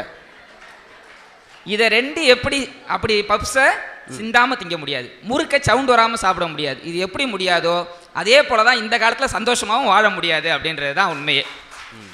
அது வாழ்ந்துக்கிட்டே சொல்கிறாரு பாருங்க, வேற வழி தெரியல. நடுவில் இன்னைய வாழ்க்கை அப்படின்றது பீஸா மாதிரி இருக்கு. உங்களுக்காவது ஒருத்தன் ஃபோனில் நல்லா இருக்கீங்களா உங்கள் புண்ணியம்னா. ஆமாம், எனக்கெல்லாம் ஃபோன் பண்ண என்ன சொல்ல எல்லாரும் நல்லா இருக்கீங்களா, எனக்கு ஏன் இருக்கீங்கன்னு கேட்குறாங்க சிலர். எப்படி ஆயிடுச்சு பார்த்தீங்களா? ஏன்னா இன்னைய வாழ்க்கைன்றது பீஸா மாதிரி இருக்கு. நீங்கள் நல்லா யோசிச்சு பாருங்க. பீஸா ஆர்டர் பண்ணால் என்ன பண்ணுறான்? ஸ்கொயர் ஷேப் பாக்ஸில் கொடுக்குறான். திறந்து பார்த்தா பீஸா ரவுண்ட் ஷேப்பில் இருக்குது, எடுத்து சாப்பிட்டா ட்ரையாங்கிள் ஷேப்பில் இருக்குது. இதே போல தான் எவ்வளோ குழப்பம் பாருங்க ஒரு பீஸாலேயே. அதே போல தான் இன்றைய வாழ்க்கை வட்டமா கட்டமான்னு தெரில, ஆனால் வாழ்க்கை மட்டமாக போயிட்டுருக்கு அப்படின்றது மட்டும் உண்மை. நான் சில விஷயம் சொல்கிறேன், நீங்கள் உண்மை அப்படின்னா கை தட்டலாம், இல்லைனா கை தட்ட தேவையில்லை. எனக்காக கை தட்ட தேவையில்லை, உண்மைனா கை தட்டலாம். மழை பெஞ்சா ஜாலி, ஆற்றுல தண்ணி வரும், சந்தோஷமாக குளிக்கலாம் அப்படின்னு சந்தோஷமாக இருந்தால் அந்த காலம். மழை பெஞ்சா ஐயோ வீட்டுக்குள்ளே தண்ணி வந்துருமே என்ன பண்ணுறது அப்படின்னு பயந்தா இந்த காலம். எரும மாடு சைஸில் ஒரு நாயை வாக்கிங் கூட்டு போகிறது இந்த காலம். இருங்கடா அந்த எரும மாட்டையே நான் வாக்கிங் கூட்டு போகிறேன் அப்படின்னா அது அந்த காலம். நாய் மனிதனை பாதுகாத்தால் அந்த காலம், மனுஷ நாயை பாதுகாத்தா அது இந்த காலம். மரத்துக்கு நடுவே மனிதர்கள் வாழ்ந்தால் அந்த காலம், மனிதர்கள் நடுவே தான் மரமே வாழ்றது அப்படின்னா அது இந்த காலம். குருவி சவுண்டு கேட்டு எழுந்தா அந்த காலம், பொண்டாட்டி சவுண்டும் அலாரம் சவுண்டும் கேட்டு எழுந்தா இந்த காலம். அவசரத்துக்கு பைக் வாங்கினா அந்த காலம், ஸ்டைலுக்கு பைக் வாங்கிறது இந்த காலம். அன்னைக்கு பெண்கள் மானத்துக்கு சேலை கட்டினாங்க, இன்னைக்கு பெண்கள் ஓணத்துக்கு மட்டும்தான் சேலையாக கட்டுறாங்க. சுவற்றுக்கும் காது இருந்தால் அந்த காலம், காது இருந்தும் சுவராக இருந்தால் அது இந்த காலம். கிழிந்த வேஷ்டியை தைச்சி போட்டது அந்த காலம், தைச்ச ஜீன்ஸை கிழிச்சு போடுறது இந்த காலம். இப்படி எவ்வளோ சொல்லிட்டே போகலாம். ஜாக்கெட் போடாத ஆயாவை கிண்டல் பண்ணுறாங்க இந்த காலத்து ஸ்லீவ்லெஸ் பெண்கள். அன்னைக்கு சாப்பிட்டதுக்கப்புறம் எங்கள் ஆயா வெத்தலை டப்பா திறந்தாங்க. இன்னைக்கு சாப்பிட்டதுக்கப்புறம் இன்றைக்கி இருக்கிற பாட்டிங்கெல்லாம் பார்த்தீங்கன்னா மருந்து டப்பா திறக்கிறாங்க. அப்படின்னா இந்த கால வாழ்க்கையில் என்ன மகிழ்ச்சி இருக்குது அப்படின்றது தான் கேள்வியே. பத்தியா அதில் சொன்னார் பாருங்க, நாயை கூப்பிட்டு போனால் இந்த காலம், எருமாட்டை கூப்பிட்டு போனால் அந்த காலம். எவனாவது எருமாட்டை கூப்பிட்டு வாக்கிங் போனால் அவன் நடக்க முடியுமா? அது இப்படித்தான் வரும். அரை மணி நேரமாக ஒரே இடத்துல நடக்கும். ஆனால் நான் உங்களுக்கு ஒரு டிப்ஸ் சொல்லித்தரேன்.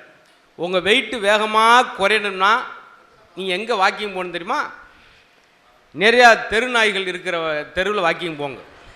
வஃப் அப்படின்னா டக்குன்னு 20 கிலோமீட்டர் நிற்பீங்க. அப்போ ஸ்பீடாக ஓடுவீங்க. அதுக்கு சொல்கிறேன். எல்லாத்துக்கும் விஷயம் இருக்குது சார். நீங்கள் மாற்றி யோசிச்சு பாருங்களேன். என்ன தம்பி அருண்? சொல்லுங்கள். இங்கே இருங்க, நீங்கள் ட்ரெட்மில் வாங்கிட்டு வந்து 40,000 ரூபாய்க்கு போட்டு அதில் ஓடுறத விட வெறும் 4000 உங்கள் வெயிட்டு குறையிறதுக்கு ஒரு டிப்ஸ் சொல்கிறேன். 40,000 முக்கியமாக 4000. 40,000 ட்ரெட்மில் வாங்குறத விட 4000 ஒருத்தனுக்கு கடன் கொடுங்க. அதை கேட்டு அவன் வீட்டுக்கு நடந்து நடந்து உங்கள் வெயிட்டு ஆட்டோமேட்டிக்காக இயல்பாக குறையும். அவனும் ஜென்மத்துக்கும் கொடுக்க போகிறதில்ல, நீங்கள் வாங்க போகிறல. உங்கள் 7-8 செருப்பு தேஞ்சதான் மிச்சம். இப்போ நடையை பற்றி சொன்னீங்க. இந்த நடையிலே நான் சொல்லிடுறேனே, அன்றைக்கெல்லாம் பார்த்தீங்கன்னா நடந்தே போவாங்க. கிராமத்தில் எல்லா இடத்துக்கும் நடந்தாங்க போவாங்க. அதுக்கு பேரே நடராஜா சர்வீஸ்னுவாங்க. அந்த அளவுக்கு நடந்தே போவாங்க. ஆனால் இன்றைக்கி அப்படியா பண்ணுறான்? சைக்கிள் ஓட்ட கஷ்டமாக இருக்கேன்னு பைக்கு வாங்கி, பைக்கோட ஈஸியாக இருக்கேன்னு காரு வாங்கி, அதனால் எந்த வேலையும் செய்யாமல் தொப்பை வாங்கி, இந்த தொப்பையை குறைக்கலான்னு ஜிம்முக்கு போனால் என்ன பண்ணுறான்? ஓடாத சைக்கிளை ஓட்டுறான்றான். அதை தாண்டா நான் நீ பண்ணிக்கிட்டு இருந்தேன் அப்படின்னு இருக்கா இல்லையா வாழ்க்கை? ஒரு காலத்தில் வீடு வீடாக வண்டி தள்ளிட்டு வந்து காய்கறி விற்றாங்க. இப்போ ஷாப்பிங் மால்னு ஒன்று கட்டி விட்டான். அவன் ஒரு வண்டியை நம்ம கையில் கொடுக்குறான். அந்த வண்டியை நம்ம தள்ளிட்டு போயிட்டு அது நல்ல காய்கறியா கெட்ட காய்கறியான்னு தெரியாமல் வாங்கிட்டு இருக்குமே. இதில் என்ன மகிழ்ச்சி அப்படின்றது தான் பெரிய கேள்வி. ஒன்றும் இல்லைங்க, சின்ன வயசுலேருந்தே ஆரம்பிக்கிறேனே. குழந்தைய எடுத்துக்கோங்க. அந்த கால குழந்தைக்கு இந்த கால குழந்தைக்கு எவ்வளோ வித்தியாசம் நான் சொல்லட்டுங்களா? அந்த காலத்தில் 3 குழந்தை பேசிகிட்டு இருந்திருக்கு. அதில் முதல் குழந்தை சொல்லிருக்கு, எங்கள் அப்பாலாம் 2 கையில் தள்ளினா பஸ்ஸு ஓடியே போயிடுச்சு. முதல் குழந்தை.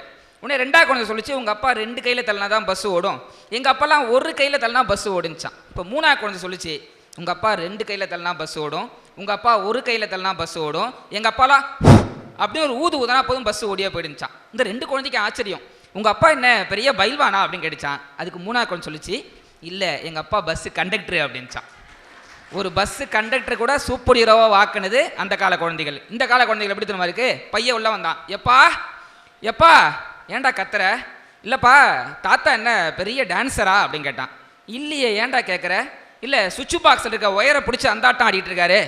அந்த மனுஷன் ஷாக் அடிச்சு ஆடிட்டு இருக்கிறார். எப்படி கேட்டு வச்சிருக்கிறான் பாருங்க. இதுலேயே அந்த காலத்துக்கு இந்த காலத்துக்கு எவ்வளோ வித்தியாசத்தை சொல்லலான்றது தான் விஷயமே. அதெல்லாம் தாண்டி நடுவர்களே குழந்தைய சொன்னேன். அடுத்து என்ன மாதிரி பசங்க வாழ்க்கை எவ்வளோ நீ கஷ்டமாக இருக்குது. அன்றைக்கெல்லாம் பாருங்க 13-14 வயசில் கல்யாணம் பண்ணாங்க. வல்லன்னு புள்ள போட்டி பற்றிக்கிட்டே போனாங்க. நான்லாம் சின்ன வயசில் புத்தகத்துக்குள்ளே மயில் எடுக்க வச்சு குட்டி போடுதான்னு பார்ப்பேன். இன்னும் நான் கல்யாணம் பண்ணி குட்டி போட முடியல. இங்கே எத்தனை பேர் 90s கிட்ஸ் இருக்கீங்க? கொஞ்சம் பேர் இருக்கீங்க. ஏன்னா தான் பொண்டாட்டியை யாராவது பார்த்தாலே முறைச்சி பார்த்த 80களில் பிறந்தவங்க எங்கே? தான் பொண்டாட்டி கூடிய டிக்டாக்லையும் ரீல்ஸையும் ஆடிட்டு இருக்க 2K கிட்ஸ் எங்கே? பொண்டாட்டியே இல்லாமல் வாழ்கிறவங்கள போல் 90s கிட்ஸ் எங்கே? ஜாதகம் வாங்குறாங்க, பார்க்குறாங்க, செட் ஆகலைன்றாங்க, ரிப்பீட்டு. ஜாதகம் வாங்குறாங்க, பார்க்குறாங்க, செட் ஆகலைன்றாங்க, ரிப்பீட்டு. சரி ஒட்டஞ்சத்திரம் வரனே, டைம் மீடியாஸ் பட்டிமன்றத்துக்கு வருமே, சக்தி காலேஜுக்கு வருமே, இன்றைக்காவது அது உமன்ஸ் காலேஜுக்கு வருமே, இங்கேயாவது ஒரு பொண்ணு கிடச்சிடாதான் வந்தால் இங்கே பொண்ணுங்களே இல்லைன்றது அடுத்த கதை. சரி வரும்போது என்ன பண்ணால் 1 ரூபா காயின் எடுத்தேன். பூ விழுந்தால் இந்த வருஷம் கல்யாணம் ஆகும், தலை விழுந்தால் இந்த வருஷம் ஆகாது அடுத்த வருஷம் ஆகும் அப்படின்ட்டு காயினை சுண்டி விட்டு பூ விழுதான்னு பார்த்துக்கிட்டே வரேன். காயின் கீழே விழுந்து குடுகுடுன்னு ஓடி போய் சாக்கடைக்குள்ள விழுந்துருச்சு. இப்போ என்ன நிலவரம்னே தெரில. அதாவது அவர் பட்டிமன்றம் தான் பேச கூப்பிட்டுருந்தேன். கடைசியில் அவர் வகுத்தறிச்சலை பேசிக்கிட்டு இருக்கார். நிறையா பேர் எனக்கு தெரிஞ்சவெல்லாம் குழந்தையாகி போய்கிட்டு இருக்கான் பாருங்க. ஆனால் கல்யாணம் ஆக வரைக்கும் உங்களுக்கு சந்தோஷம். கல்யாணம் ஆனால் இந்த 4 ஜோக்கை நீங்கள் சொல்ல முடியாது. அதனால் இது இப்படியே இருக்கட்டும். ஆக்சுவலாக உண்மையிலே நடுவரில் இன்றைய கால பெண்கள் வந்து ரொம்ப எதிர்பார்க்குறாங்க. அன்றைக்கெல்லாம் திருமணம் அவ்வளோ அழகாக நடந்துச்சுங்க. இன்றைக்கி என்ன எதிர்பார்க்குறாங்க? வீடு வேணும், ஆனால் இஎம்ஐயில் வீடு எடுத்துருக்கக்கூடாது, கார் வாங்கணும், அது லோனில் எடுத்துருக்கக்கூடாது, 27 வயசுக்குள்ளே இருக்கணும். இத்தனை எதிர்பார்ப்பு இருக்குது. அன்றைக்கு வரதட்சணை இல்லாமல் நின்று போன பெண்ணின் திருமணத்தை விட இன்றைக்கு சொந்த வீடு இல்லாமல் நின்று போன எங்களை போன்ற ஆண்களின் திருமணம் இன்றைக்கு அதிகமாக இருக்குது. அப்படின்னா வாழ்க்கையில் எங்கே மகிழ்ச்சி இருக்குது? அதுதான் இன்றைய காலத்தில் நான் கேட்குறேன். அந்த காலத்தில் எவ்வளோ விளையாட்டுகள் விளையாண்டோம், எவ்வளோ விளையாட்டு. இன்றைக்கி என்ன பண்ணுறான்? எல்லாம் ஆன்லைன் கேம்ஸ். இப்போ கூட வரும்போது அன்னபாரதி அக்கா ஒரு பையனை வான் பண்ணிட்டு வந்தாங்க. ஏன்னா அந்த பையன் கண்ணாடி போட்டிருக்காப்புல, கிட்ட வச்சுக்கிட்டு பார்த்து விளையாண்டுட்டு இருக்கிறாப்புல. ஏன்பா ஏற்கனவே நீ கண்ணாடி போட்டிருக்க, இவ்வளோ கிட்ட வச்சு பார்த்தா கண்ணு என்ன ஆகும்னு அக்கா கேட்டுட்டு வந்தாங்க. நடந்துச்சு இது. ஏன்னா இன்றைய கால பசங்க எல்லாமே கேம்ஸ், வீடியோ கேம்ஸ் விளையாடுறாங்க. அதில் என்ன பண்ணுறான், வெட்டு குத்து, வெட்டினாதான் பாயிண்ட்டு, குத்துனாதான் பாயிண்ட்டுன்ட்டு அதில் சொல்கிறான் பாருங்க, வின்னர் வின்னர் சிக்கன் டின்னர்ன்றான். நான் கேட்குறேன், அது திங்க தான் முடியுமா இல்லை மோந்து தான் பார்க்க முடியுமா? இதுவே இப்போ நான் உங்களை எல்லாருமே குழந்தையா மாத்திரம் பாருங்க, அந்த காலத்துக்கு கூட்டு போகிறேன். நான் ஒரு விளையாட்டு சொல்கிறேன், நீங்கள் எல்லாருமே சொல்லுவீங்க, உங்களுக்கு தெரியும் கண்டிப்பாக. டிக் டிக், யார் அது, திருடன், என்ன வேணும், நகை வேணும், என்ன நகை, கலர் நகை, என்ன கலர், பச்சை கலர், என்ன பச்சை, மா பச்சை, என்னம்மா, டீச்சர் அம்மா, என்ன டீச்சர், கணக்கு டீச்சர், என்ன கணக்கு, வீட்டு கணக்கு, என்ன வீடு, மாடி வீடு, என்ன மாடி, மொட்டை மாடி, என்ன மொட்டை, பழனி மொட்டை, என்ன பழனி, வடை பழனி, என்ன வடை, ஆமை வடை, என்ன ஆமை, குளத்தாமை, என்ன குளம், திரி குளம், என்ன திரி, விளக்கு திரி, என்ன விளக்கு, குத்து விளக்கு, என்ன குத்து, கும்மாங்குத்து. இது சொல்லும்போது எவ்வளோ அழகு இருக்குது. இதுதாங்க அந்த காலம். அப்படின்ற போது வாழ்வின் பொற்காலம் அந்த காலமாக இந்த காலமாக நீங்களே முடிவு பண்ணிக்கலாம். பேச்சாளர் ரொம்ப ஈஸி தான் போலையப்பா. அம்மாட்டுக்கு என்னம்மா, அம்மா, என்ன குத்து, கும்மாங்குத்து, இது மாதிரி 4 ரைம் சொல்லிட்டு வந்தால் போதும். அழகாக பேசி பார்த்தீங்களா எப்படி மனப்படம் வச்சுருக்கார் பார். அந்த காலத்தில் பேசுனாலும் இந்த காலத்து பாட்டை ஞாபகம் வச்சுருக்கார் பார். அவர் சொன்னது 2-3 விஷயங்கள் சொல்லிகிட்டே இருந்தார். அன்றைக்கெலாம் நாங்கள்லாம் வந்து கிராமத்தில் பாத்தி கட்டுவோம். நான் விவசாயம்லாம் பார்ப்பேன். பாத்தி கட்டக்கூடிய அளவுக்கு எனக்கு 4 ஏக்கருக்கு முள்வேலி போடுவேன். பாத்தி கட்ட தெரிஞ்ச இன்னைக்கு அந்த கால ஆளுகளுக்கு இன்னைக்குள்ளவங்களுக்கு வேட்டி கட்ட தெரியுமான்றது ஆச்சரியம். அதுலேயும் கட்டிக்க ஒட்டிக்க வேட்டி வந்துடுச்சு, கட்ட தெரியாது. மேடையிலே வேட்டி கட்ட தெரியாமல் வேட்டி விழுந்தாலும் அன்றைக்கே கல்யாணம் முடிவுக்கு வந்துச்சு தெரியுமா? ஒரு இதில் பார்த்தீங்களா காணொலியில், அன்னைக்கு களை பிடுங்க போகிற பெண்ணுக்கு 1 ரூபா சம்பளம் சார். அன்னைக்கு களை பிடுங்க போகிற பெண்ணுக்கு 1 ரூபா சம்பளம். இன்றைக்கி பியூட்டி பார்லரில் புருவ முடிய பிடுங்கிறதுக்கு 3500 சார். மாறிடுச்சு பார்த்தீங்களா? அதில் வேக்கம் கிளீனர், இந்த அன்னபாரதி வீட்டில் ஒரு வேக்கம் கிளீனர் ஒன்று வச்சு அது வாட்டுக்கு ஒரு சுவிட்சை போடுது, காற்றை பூரா உறிஞ்சிக்கிட்டே போகுது. அவங்க வீட்டுக்கு அவங்க பெரியப்பா வந்திருக்காரு, என்ன பாரதி எப்படி இருக்க, வேட்டியை காணாம். தேவையாது. இது ஒரு நடனம், இது ஒரு நவநாகரிக வாழ்க்கையா சார்? நீங்கள்லாம் வீட்டுக்கு போனீங்கன்னா பத்திரமா போங்க. உண்மையிலேங்க அங்கே எத்தனை பேர் அந்த காலத்தில் பிளாக் அண்ட் ஒயிட் டிவி பார்த்துருக்கீங்க? கை தூக்கலாம். இவ்வளோ பேர் பிளாக் அண்ட் டிவி பார்த்துருக்கோம். இப்போ டிஷ்ஷு. அப்போ என்ன இருந்துச்சு? ஆண்டனா. அந்த ஆண்டனா பார்த்துச்சுன்னா கீழே பிளாக் அண்ட் ஒயிட் டிவியில் கிரிக்கெட் மேட்ச் பார்த்துருப்போம். நிறைய பேருக்கு அனுபவம் இருக்கும். இங்கிலாந்தும் நைஜீரியாவும் அப்போ மேட்ச் விளையாண்டுருக்குது. இங்கிலாந்து அணி வெள்ளையாக இருக்கும், நைஜீரியாக்காரங்க கருப்பாக இருப்பாங்க. இது black and white TV. Antenna brightness கூட்டி வச்சா இங்கிலாந்து அணி தெரியாது, இது பிரைட்னஸை குறைச்சி வச்சா நைஜீரியா அணி தெரியாது. ஆண்டனா ஆடிச்சுன்னா 2 அணியுமே தெரியாது. ஆனால் அன்றைக்கி வாழ்க்கை ரொம்ப சந்தோஷமாக இருந்துச்சு. சக்திமான், நிறைய குட்டி குட்டி நாடகங்கள் எல்லாம் அழகாக இருந்துச்சு, ரொம்ப நல்ல விஷயங்களை சொல்லிச்சு. இன்றைக்கி என்ன பண்ணுறாங்க, டிவியில் இந்த காலத்தில் நாடகம்னு ஒன்று போட்டாங்க. புருஷன் வீட்டுக்குள்ளே வந்தான், ஏண்டி இப்படியே நாடகம் பார்த்துக்கிட்டு இருந்த, நான் தூக்குள்ள தொங்குவேன்றான். இந்த அம்மா சொல்லுது, தொங்குறதான் தொங்குற, கொஞ்சம் ஓரமாக தொங்கு, டிவி மறைக்குது அப்படின்னு இருக்குது. எப்படி போயிட்டு இருக்கு பாருங்க. இன்னைக்கு எல்லா நாடகம் அது இதுவும் போட்டுக்கிட்டு விளம்பரம் பண்ணுறாங்க பாருங்க, எவ்வளோ அநியாயம். அதில் சொல்கிறான், பழைய பொருள் விற்கிற OLX அவன் சொல்கிறான், வித்துடுங்க வித்துடுங்க, இந்த தீபாவளிக்கு எல்லாத்தையும் வித்துடுங்க. ஆமாம், எல்லாத்தையும் வித்து நடுவில் பிச்சை எடுக்கிறதா நாங்கள். இன்றைய கால வாழ்க்கைன்றது இப்படி தான் போயிட்டு இருக்குன்ற போது எவ்வளோ விஷயம் சொல்லிட்டே போகிறாங்க. அன்றைய கால சொந்தங்கள் தான் ரொம்ப அழகாக இருந்துச்சு. இன்றைக்கெல்லாம் சொந்தக்காரங்க வீட்டுக்கு போகிறதும் 100 இன்டர்வியூ அட்டன் பண்ணுறதும் ஒன்று. ஜப்பான்காரன் நம்ம வேலை பார்க்கலன்னா செத்துருவான், சைனாக்காரன் சூதடாமல் இருந்தால் செத்துருவான், நம்ம சொந்தக்காரங்க நம்ம நல்லா இருந்தாலே செத்துருவாங்க அப்படின்னு சொல்கிற அளவுக்கு நீ நிறைய சொந்தங்கள் அப்படி இருக்கா இல்லையா? முன்னாடிலாம் யாராவது வீட்டுக்கு வந்தால் என்ன சொல்லுவாங்க, அந்த காலத்தில் பார்த்து போயிட்டு வாங்க. இன்றைக்கி யாராவது ஒருத்தர் வீட்டுக்குள்ளே வந்தால் என்ன சொல்கிறாங்க, அந்த வெளிகேட்டை சாத்திட்டு போங்க. அப்படின்னா வாழ்க்கை எங்கே மகிழ்ச்சி? அந்த காலத்தில் இளவட்ட கல்னு ஒரு கல்லை தூக்குவாங்க. அதை கல்லை தூக்கி கொடுத்தா தான் பொண்ணை கல்யாணம் பண்ணி கொடுப்பாங்க. ஏன்னா கல்லையே தூக்க முடியாதவன் பொண்டாட்டி கட்டிட்டு என்ன பண்ணுவான்னு கேட்பாங்க. அன்றைக்கி அவ்வளோ ஆரோக்கியமாக நல்ல சாப்பாடு சாப்பிட்டாங்க. இன்றைக்கி எல்லார் வீட்லையும் இந்த காலத்தில் என்ன வந்து போச்சு, ஃப்ரிட்ஜ். இன்றைக்கி காலைல எங்கள் வீட்டில் 3 வகையான சட்னி. நீங்கள் நினைக்கலாம் தேங்காய் சட்னி, கார சட்னி, கடலை சட்னின்னு. ஒன்றும் கிடையாது. இந்த ஃப்ரிட்ஜுன்னு ஒரு கருமத்தை கண்டுபிடிச்சதுக்கப்புறம் நேற்று வச்சுது, முந்தானத்து வச்சுது, போன வாரம் வச்சுது, போன மாதம் வச்சுது. நான் தெரியாமல் தான் கேட்குறேன், அது ஃப்ரிட்ஜால் நகராட்சி குப்பை தொட்டியா? நகராட்சி குப்பை தொட்டி கூட கொஞ்சம் மணக்குது. இன்றைக்கி எல்லாமே இப்படி தான் இருக்குன்னு சொல்கிறான். இன்றைக்கி ஷாம்புவில் ப்ரோட்டீன் இருக்குன்றான், சோப்பில் பாதாமும் பால் இருக்குன்றான். ஆனால் நம்ம சாப்பிட்ற சாப்பாட்டில் பூச்சிக்கொல்லி மருந்து இருக்குது. அப்படின்ற போது இன்றைய வாழ்க்கை எப்படி மகிழ்ச்சியாக இருக்க முடியும்? அப்படின்ற போது அண்ணன் தன்னுடைய முன்னோடியில் சொன்னார் ஸ்கூல் சேர்க்கறத பற்றி.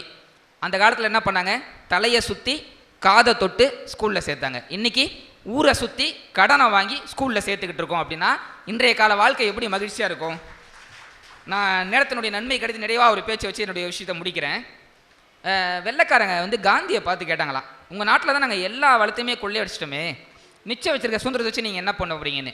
அதுக்கு காந்தி சொன்ன பதில் அழகானது. உண்மைதான், நீங்கள் நாட்டில் எல்லா வளத்தையும் கொள்ளையடிக்கலாம், ஆனால் ஒருத்தர் தடிக்கு விழுந்தால் தாங்கி பிடிக்கிற இறக்க குணம் எங்கிட்ட இருக்க வரைக்கும் உங்களால் ஒன்றுமே பண்ண முடியாது அப்படின்னு சொன்னாராம். ஆனால் காந்தி சொல்லிட்டு போயிட்டாரு, இன்னைக்கு நமக்கு வந்தால் ரத்தம், அடுத்தவங்களுக்கு வந்தால் தக்காளி சட்னின்ற சொல்லி தானே போயிட்டுருக்கு. எங்கேயாவது ஒரு ஆக்சிடென்ட் நடக்குதா, அங்கே போய் என்ன நடக்குதுன்னு வீடியோ லைவ் எடுத்து போட்டுட்ருக்குறாங்க. இன்றைக்கி அபத்தங்களை கொண்டாடுகிற உலகமாக இன்றைக்கி இருந்துக்கிட்டு இருக்குது. இன்றைக்கி காலையில் கூட பேசிக்கிட்டு இருந்தோம், இன்ஸ்டாகிராமில் 1 மில்லியன் ஃபாலோவர்ஸ் யாராவது வந்துட்டாலே தன்னை ஒரு பெரிய செலிப்ரிட்டியாக நினச்சிக்கிது, உலகம் நினச்சிக்குது. யார் யாரெல்லாம் ஒரு பள்ளி விழாவுக்கு சிறப்பு விருந்தினராக கூப்பிடக்கூடாதோ அவங்களெல்லாம் கூப்பிட்டு பசங்க முன்னாடி பேச வச்சுட்டு இருக்கிறாங்க சில இடங்களில். அப்படின்னா அபத்தங்களை கொண்டாடுகிற உலகமாக இங்கே மாறிக்கிட்டு இருக்குது. அப்படின்ற போது இங்கே உண்மையான திறமைசாலிகளுக்கும் நல்ல கலைஞர்களுக்கும் மதிப்பு இருக்காத போது இந்த காலம் எப்படி, இந்த வாழ்வு எப்படி பொற்காலம்னு சொல்ல முடியும்? நல்லா யோசிச்சு பார்த்தா நிறைவாக ஒரே ஒரு பேச்சு வச்சு முடிக்கிறேன். நடித்து வாழ்ந்தது இந்த காலம், பிடிச்சு வாழ்ந்தது அந்த காலம் என்று தெரிவித்து கொண்டு மிக சிறப்பாக கேட்டு ரசித்த ஒட்டஞ்சத்திரம் வாழ் மக்கள் அத்தனை பேருக்கும் நன்றி கூறி விடைபெறுகிறேன். சந்தன காற்று நம் ஜன்னல் வீசட்டும், சரித்திரம் நாளை நம் ஊரின் சாதனை பேசட்டும். வாய்ப்புக்கு நன்றி, வணக்கம், ஜெய்ஹிந்த். அருமை அருமை. நிறையா தான் ஒப்பிட்டு சொன்னார். கரெக்டாக அந்த காலத்துக்கு இந்த காலத்துக்கு என்ன மாறி இருக்குது, என்ன இருந்துச்சு. நிறையா விளையாட்டுகள் காணாமல் போச்சு சொன்னார். அந்த விளையாட்டெல்லாம் விளையாட்டுக்காக வச்சதில்லை, அது ஒரு விஷயம் இருக்குது. ஏதாவது தப்பு சென்றால் ஸ்கூல்லேயே உக்கி போடுவாங்க, இந்த 2 காதை இழுத்து இப்படி உட்காந்து எந்திரிக்கிறது. அது தண்டனை கிடையாது, அது நினைவாற்றலை கூட்டுவதற்காக கொடுக்கப்படக்கூடிய பரிசு. இப்படி காதை இப்படி இழுத்து உட்காந்து எந்திரிக்கிறனால தான் அவனுக்கு தண்டனை நம்ம நினைக்கிறோம். இந்த காதோடைய ஜவ்வை இழுக்கிற போது நினைவாற்றல் கூடி நாவு சக்தி அதிகமாக இருக்குன்றது தான் மாணவர்களுக்கு அப்படி கொடுத்தது. அது இன்றைக்கி கிடையாது. இன்றைக்கி வாத்தியாரே மூலம் கை நீட்டி அடிக்க முடியாது, அப்படி ஆயிடுச்சு. அது எவ்வளோ தப்பு வருங்க, எவ்வளோ விஷயம் மாறி இருப்பாருங்க. அப்போ மஞ்சள் தண்ணி ஊற்றுவாங்க, அதெல்லாம் இன்றைக்கி குறைச்சிட்டாங்க. மஞ்சள் தண்ணி ஊற்றி வருஷத்தில் ஒரு முறை விளையாடுறதுனா தோல் நோய்கள் சரியாகும். மஞ்சள் தண்ணியை மேலே ஊற்றும் போது தோல் சரும நோய்கள் வராது என்பதற்கு தான் அதை செஞ்சது. வருஷத்தில் ஒரு முறையாவது உடம்பு முழுவதும் மஞ்சள் தண்ணி ஊற்றணும்.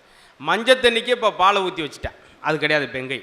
அப்படி மாதிரி நிலை விளையாட்டாக ஆரம்பிக்கப்பட்ட ஊராமே அருமையான விஷயங்கள் அதெல்லாம் இப்போ இல்லை அப்படின்னு சொல்லி அழகாக தொடங்கியிருக்காரு. நிரம்ப நீங்களும் பரவாயில்ல அப்படியே உட்காந்து ரசிக்கிறீங்க, அதான் ரொம்ப அவசியம், ரொம்ப முக்கியமானதும் கூட தான். அதே போல் தாய்க்குளங்களும் இந்த சபையில் நிறையா வந்திருக்கீங்க. பெண்கள் நீங்கள் வரணும், ஏன்னா பொதுவாக இந்த மாதிரி நிகழ்வுக்கெல்லாம் பெண்கள் வரமாட்டாங்க. அப்படி அதுவுமே அந்த காலத்தில் பாருங்கள் அப்படி பழக்கி வச்சதான். எதுக்குமே பெண்கள் வெளியே வரக்கூடாது, அதுதான் அவங்க சொல்கிறது. அண்ணாபாரி என்ன சொல்ல போகிறாங்கன்னா, எங்களை நீங்கள் அன்றைக்கி அடக்கி வச்சுருந்தீங்க பெண்களை, எது நடந்தாலும் வீட்டை விட்டு வெளியே வர மாட்டாங்க. கொலையே நடந்தால் கூட சன்னல் தான் பார்ப்பாங்க, என்னாச்சு மாரிமுத்து போயிட்டானா கதை போட்டுங்கடி. அந்த காலத்தில் சன்னல் பின்னால் பெண்கள், இப்போ பாருங்கள் பெண்களுக்கு பின்னால் சன்னல் ஏணிப்படி நிலப்படி வச்சு நாங்கள் எவ்வளோ மாடர்னாக வந்துட்டோம். அதை யோசிச்சு பாருங்கள். நீங்கள் மாடு மேய்ச்சிக்கிட்டீங்க, நான் மாடர்னாக இருக்கும்னு சொல்லி ஏதாவது பஞ்சை போட்டு உங்கள்கிட்ட வசம் வாங்கிட்டு போவாங்க. இருந்தாலும் உங்களுடைய கரகோஷத்துக்கிடையே அவங்களும் ஒரு பட்டிமன்ற நடுவர், பேச்சாளர், யூடியூப், எந்த யூடியூப்பை தோறாலும் அவங்க பேசுவாங்க. நேற்று சைக்கிள் டியூப் பார்த்துக்கிட்டு அதுலேயும் பேசிக்கிட்டு இருக்காங்க. சிறந்த பள்ளின்னு விருது வாங்குறது சாதாரண விஷயம் இல்லை. சும்மா அப்படிலாம் வாங்கி நல்லா படிக்க வைக்கணும். படிக்க வைக்கிறதுக்கு அந்த குழந்தைகள் மனசில் போகணும். அவங்க சொன்னதை இந்த குழந்தைகள் புரிஞ்சுக்கிட்டு பரீட்சை எழுதணும், மார்க் வாங்கணும். நிறைய பேர் மார்க் வாங்கணும், நிறைய மார்க் வாங்கணும். அப்படியெல்லாம் பண்ணாதான் பேப்பரில் நம்ம ஊர் பள்ளிக்கூடத்தோட பேரும் அந்த மாணவருடைய பேரும் வரும். அக்ஷயா அகாடமி, கொசவப்பட்டி, அம்பளிக்கை, ஒட்டஞ்சத்திரம். ஆரம்பிச்சிட்டுமா சார்? இல்லை, நல்ல நேரம் 3:15 தான் ஆரம்பிக்குதான். இந்த நல்ல நேரம் கெட்ட நேரம் அப்படிலாம் பார்க்கறது அந்த காலம் தான். வாழ்வில் எந்த நேரமும் நல்ல நேரம் தான் நினைக்கிறது தான் இந்த காலம் அப்படின்ட்டு சொன்னா, நடுவர் அவர்களே, சாகும் போதும் தமிழ் படித்து சாக வேண்டும். எடுத்தோடனே எவ்வளோ பேர் உட்காந்துருக்காங்க. ஒரு பேச்சாளர் தொடங்கணும், சாகும்போது நல்லா வந்தாயா பேசுறதுக்கு அப்படின்னு. ஒரு மங்களமா அவரெல்லாம் அண்ணன் அப்படி ப்ரெஸ் அப்படி உட்காந்து பாசிட்டிவாக உட்காந்துருக்காரு பட்டையை போட்டு. சாகும்போது நல்ல ஆளுமா பேசு, நீ உன் பேச்சை கேட்டு. சாகும்போது ஆரம்பிச்சிட்டுமா சார்? இல்லை இல்லை, அதான் பூரா போயிட்டுமே. அப்புறம் என்ன ஆனா உலகத்திலேயே ஓப்பனிங் பாயிண்ட்டுக்கு கூட கவுண்டர் கொடுக்குற ஒரே ஆளு மதுரை முத்துசாராக மட்டும்தான் இருக்க முடியும் அப்படின்ட்டு சொன்னா சார் நான் ஆரம்பிச்சுக்கிடுறேன் சார். அது சொல்லுங்க, நாங்கள் இன்னும் அதுலேருந்து மீண்டு வரல. சாகும் போதும் தமிழ் படித்து சாக வேண்டும், எந்த சாம்பலும் தமிழ் மனம் கமழ்ந்து வேக வேண்டும் என்று சொன்ன முத்தான தமிழுக்கு முதற்கோடி வணக்கங்களை வைத்து விட்டு sir, now I'm talking to you about what I'm telling that person telling so many point of lie. So now I'm saying what says. இப்போ தான் தமிழ் படித்து சாக வேண்டும், நாங்கள் இப்போ இங்கிலீஷ் பேசி இத்து போக வேண்டும். I honor English. I honor English but I worship Tamil. Duraisamy sir இன்னைக்கு இங்கிலீஷ்ல பேசுகிறேன், பேமெண்ட் கொஞ்சம் கூட கொடுத்துருங்க, தேங்க்யூ. இப்போ வரும்போது எல்லாம் காரில் வந்துச்சு பேச, அந்த பிள்ளைமட்டு தனியாக கான் டவுன் டூ தமிழ் மனப்பாடம் பண்ணுவது தானா? இல்லைங்க sir, I honour English but I worship Tamil. மற்ற மொழிகளை மதிக்கிறேன், தமிழை மட்டுமே துதிக்கிறேன் என்று சொல்லி நடுவர் அவர்களே ரொம்ப அருமையான தலைப்பெல்லாம் கொடுத்துருக்குறீங்க. வாழ்வின் பொற்காலம் அன்றைய காலமா இன்றைய காலமா? நான் தெரியாதனமா தான் கேட்குறேன். அருண் இவள் நேரம் வந்து மாங்கு மாங்கு மாங்குன்னு அதான் எங்கள் ஊரில் சொல்லுவாங்க, ஆகாத ஊருக்கு 6 மைலாம் போகாதவன் வழிகாட்டா 100 மைலாம் அப்படிங்கிற மாரி பேசிட்டு போய் உட்கார்ந்துருக்கிறாரு. அந்த காலம் பேசினாங்களே, நீங்களும் நல்லா மாங்கு மாங்குன்னு ஒட்டஞ்சத்திர மக்களா கொக்கான் கைத்தட்டல் கொடுத்தீங்கல்ல, பேசாம கோமணத்தை கட்டிட்டு வந்திருக்க வேண்டியதானே சார்? ஏன் அந்த அந்த மனுஷனாவது அன்பரசன் சாராவது அழகா வேஷ்டி சட்டையோட வந்திருக்கிறார். அந்த காலம் அந்த காலம் அந்த காலம்னு சொல்லிட்டு பேண்ட் சட்டை போட்டு வந்து உட்கார்ந்துருக்கிறே, அருண் இதுல கொஞ்சமாவது இது இருக்குதா சார்? இவ்வளவு நேரம் நான் உட்கார்ந்து என்ன எழுதிட்டு இருந்தேன் தெரியுமா சார்? என்ன? உங்களை வாழ்த்தி ஒரு 2 வரி கவிதை. அந்த உட்காரு. ஏன் சார் 2 வரி பத்தாது, ஒரு 5 வரி எழுதிட்டோம். 2 வரி சொன்ன உடனே என்னுடைய ஒட்டஞ்சத்திர மக்கள் எப்படி சும்மா நச்சு நச்சு நச்சுன்னு கைத்தறல கொடுக்க போறாங்க பாருங்க சார். அதுதான் இந்த காலம், அது வாழ்த்துறதுக்கு நாங்க வேணும். நடுவர் அவர்களே, நீங்க என்ன சாதாரண நடுவரா? மதுரை மண்ணின் மைந்தன், நகைச்சுவையின் கர்ணர், பட்டிமன்றத்தின் முடிசூடா மன்னன், படபடன் வருதே, அழகான பெண்களுக்கெல்லாம் அண்ணன். சரி, இதுல என்ன பத்தியாமா? என்னங்க சார்? அதாவது சிலருக்கு விளக்கமா சொல்லணும், சிலருக்கு விளக்கமாத்தாலேயே சொல்லணும், அவ்வளோதான் அவ்வளோ சார். ஆனா உண்மையிலேயே இந்த காலத்துக்கு நான் ஒரே ஒரு பாயிண்ட் நெத்தியில் அடிச்ச மாதிரி நச்சுன்னு சொல்லட்டுமா? நீ வந்த உடனே சாவ வேண்டும், நெத்தியில் அடிக்கணும், பொட்டில் அடிச்சு காலி பண்ணணும், இப்படித்தாம்மா பேசி இல்லை. உண்மையிலே டைம் மீடியாஸ் யூடியூப் சேனலுக்கு உண்மையிலே நான் கரெக்டா பேசுவேன் சார். அடுத்தவ என்ன பண்றான்னு நினைக்கிறது அந்த காலம், அடுத்து என்ன பண்ணலான்னு யோசிக்கிறது தான் இந்த காலம்ட்டு நான் பேசுறேன் சார். சாதி என்று சொன்னால் சாவடி, மதம் என்று சொன்னால் மரணாடி, நட்பு என்று சொன்னால் கட்டி பிடிக்கிறது தாங்க இந்த காலம்ங்க. இல்லைன்னு நம்மளால சொல்ல முடியுமா? அவன் என்ன பண்றான், இவன் என்ன பண்றான், ஏ அப்பா அந்த காலத்துல நிறைய அடுக்கடுக்கா பாயிண்ட், அந்த காலம் இந்த காலம் அந்த காலம் இந்த காலம். நான் அதே மாதிரி சொல்லட்டுமா? எங்க கதவை திறங்க காத்து வரட்டும் அப்படின்னா அது அந்த காலம், கதவை மூடுங்க ஏசி வெளியே போகுதுல்ல அப்படின்னா அது இந்த காலம், முள்ளால எடுத்தா அது அந்த காலம், வீட்டில் தொலைஞ்சு போன செல்லை இன்னொரு செல்லால கண்டுபிடிச்சு எடுத்தா அதுதான் இந்த காலம், ஊராம்பிள்ளைய ஊட்டி வளர்த்தா ஓம் பிள்ளை தானா வளரும் அப்படிங்கிறது அந்த காலம், ஆண் பிள்ளைகளை ஒழுக்கமாக வளர்த்தால் என் பெண் பிள்ளைகள் பாதுகாப்பாக வளரும் அப்படிங்கிறதாங்க இந்த காலம். ஏங்க அந்த காலம் அந்த காலம்ங்கிறங்கள பொம்பளை பிள்ளைய எப்படிங்க நீங்க வளர்த்தீங்க? தாய்ப்பால் நீ குடிக்க தலையெடுத்து இல்லை எலி கள்ளிப்பாலை நீ குடிச்சு கண்டுரங்க நல்லபடி, அடுத்த ஒரு ஜென்மம் வந்து ஆனா நீ பிறந்தா பூமியில பிறக்கணும், போய் வாடி அன்னக்களின் கள்ளிப்பாலை கொடுத்து கொன்னது தாங்க அந்த காலம். ஆனா இன்னைக்கு பெண் பிள்ளை பிறந்தா மகாலட்சுமி பிறந்திருக்காடா அப்படின்னு உச்சி முகர்ந்து முத்தம் கொடுத்து வரவேற்பது தான் இந்த காலம் சொன்னா இல்லைன்னு சொல்ல முடியுமா? பேசுங்க சார். ஐயா என்ன யாருக்கோ சொல்ற மாதிரி உட்காந்துருக்கீங்க? அடுத்து அவங்களாம் சொல்ற பாயிண்ட் நோட் பண்ணி நீங்க தான் பேசணும். அவங்க லைட் ஆஃப் பண்ணிட்டு கிளம்பிடலான்னு பார்க்குறேன் சார். இன்னைக்குள்ள விஷயங்கள்லாம் இளைஞர்கள்லாம் எப்படிப்பட்டவங்க தெரியுமா? இளைஞர்கள் கல்யாணம் ஆகாதவங்க இருந்தா ஒரு கைத்தட்டல் கொடுங்க பார்க்கலாம்.